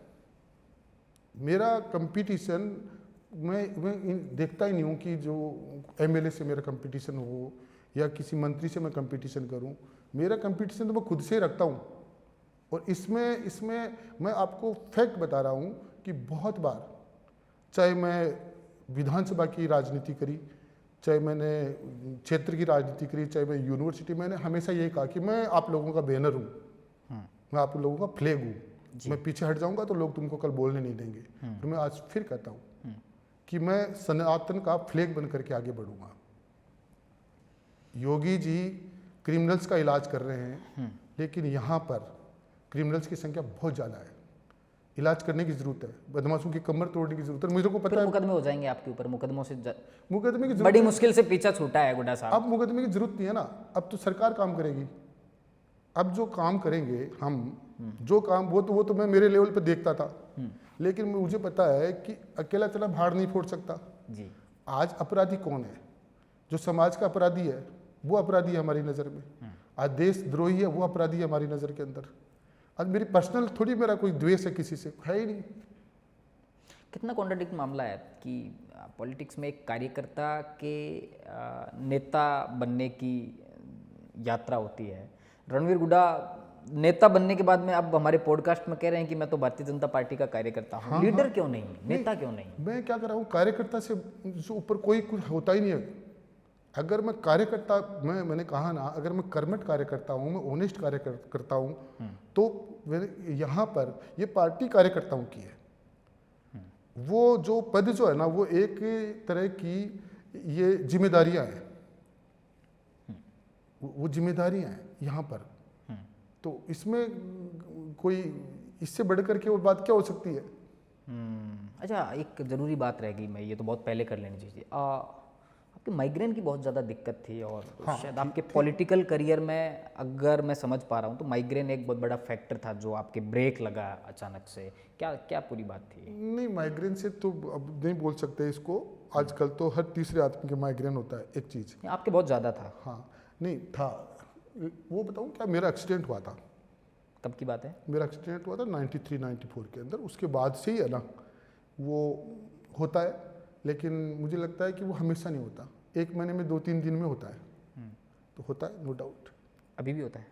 हाँ, सर में दर्द तो होता है। मैंने सुना है लेनिन के भी होता था। किसके? लेनिन, जिसने क्रांति की। Yes yes. हाँ ना, मैंने पढ़ा तो मैंने उनके भी होता था। ये मैंने कहा ना, सिर की प्रॉब्लम है ना, ये आजकल सभी की होती है।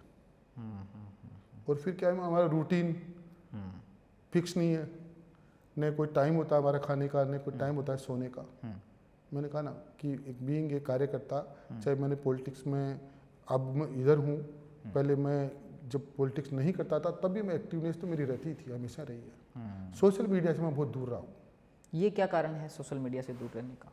देखो, सोशल मीडिया की मेरी नज़र में बहुत ज़्यादा इंप्रेशन नहीं है। सोशल मीडिया पे लोग फैथ नहीं करते। सोशल मीडिया पे कुछ भी चला देते हैं लोग, कुछ भी बोलते हैं, और फिर जो लोग जो नहीं आना चाहिए वो सब आ रहा है। तो मुझे लगता है कि इसकी है ना थोड़ी ऑथेंटिक थोड़ी सी है इस पर। बिल्कुल नहीं चलाते आप सोशल मीडिया? नहीं, अब थोड़ा थोड़ा चलाते हैं मेरे कुछ लोग, ज़रूरत को जब महसूस किया। हाँ, मैंने कहा थोड़ा बहुत अपने को भी जो है, जैसे जितना, लेकिन वही आना चाहिए जो सही है। अभी तो एक ट्रेंड चल रहा है ना पूरी तरह से पॉलिटिक्स में कि सोशल मीडिया पर खुद को ज़्यादा से ज़्यादा प्रेजेंट करना, और छात्र नेताओं में तो ये बहुत ज़्यादा है। तो आप नहीं, कैसे? तो वो जो मैंने क्या कहा आपको कि बात आपकी सही है, होना चाहिए, लेकिन लोग ऐसे लगता है कि लोग है ना सोशल मीडिया के लिए काम करते हैं, लोग रील्स के लिए काम करते हैं, लोग काम के लिए काम नहीं करते। कौन कौन है ऐसे नेता राजस्थान में, आप बताओ। ज़्यादातर लोगों को मैं देखता हूँ कि मैं ये नहीं फिर भी आप जैसे किसी का नाम लेना चाहें तो, कि ये लोग सिर्फ सोशल मीडिया पे नहीं मैं इसमें किसी को क्रिटिसाइज नहीं करना चाहते आप? नहीं, क्रिटिसाइज सामने आता नहीं, किस किस के करे, कोई एक हो तो करे। सब लगे हुए हैं, बहुत सारे लोग लगे हैं, सबका एक ही काम रह गया है बस सोशल मीडिया से। सबको नहीं, मैंने कहा बहुत सारे लोग लगे हुए हैं इसके अंदर। मैंने कहा इसके जो है दोनों पक्ष हैं। सकारात्मक नकारात्मक हाँ, दोनों फैक्ट है। दोनों पक्ष हैं। तो फाइनल जाके अब माइंडसेट क्या है रणवीर गुड्डा का, कि अगला चुनाव लड़ रहे हैं आप? निश्चित रूप से मैंने क्या कहा, एक कार्यकर्ता के नाते मैं भारतीय जनता पार्टी का टिकट मांगूंगा। मुझे टिकट मिलेगा तो लड़ूंगा, नहीं मिलेगा तो मैं पार्टी का प्रचार करूंगा। उदयपुर वाटी से आप टिकट मांगेंगे? हाँ, मैं एक्चुअल में क्या, मुझे वहीं से है ना रिकमेंड किया जा रहा है। मैं वहीं का एक तरह से, जहाँ पार्टी के जो जनप्रतिनिधि जिस जिले के हैं, हम लोगों की ड्यूटी वहीं लगती है। जब भी कोई जिला स्तर पे कार्यक्रम होता है तो हम लोगों को वहीं पर हाजिरी देनी पड़ती है। ये ठीक है, तो आपको अगले चुनाव के लिए खूब सारी शुभकामनाएं। थैंक यू, और थैंक यू। कितनी सारी बात हुई आज आपके साथ में, आपकी स्टूडेंट लाइफ से लेके हॉस्टल, स्टूडेंट पॉलिटिक्स, तमाम चीज़ों को हमने आज समेट लिया है और बात करके बहुत अच्छा लगा। तो आपने सुना, ये रणवीर गुड्डा थे, पूर्व विधायक हैं, पूर्व छात्र नेता रहे हैं, क्रांतिकारी नेता रहे हैं, और इनकी पूरी ज़िंदगी की जो तमाम घटनाएं थी उनको हमने इस पॉडकास्ट के माध्यम से आप तक पहुंचाने की कोशिश की है। राजस्थान के दूसरे नेताओं के इसी तरह के और बेहतरीन पॉडकास्ट देखने के लिए, सुनने के लिए आप क्रॉस चैट के साथ में लगातार जुड़े रहिए। आप हमारे चैनल को सब्सक्राइब करें, हमारे वीडियोज़ को भी लाइक करते रहें। बहुत बहुत धन्यवाद।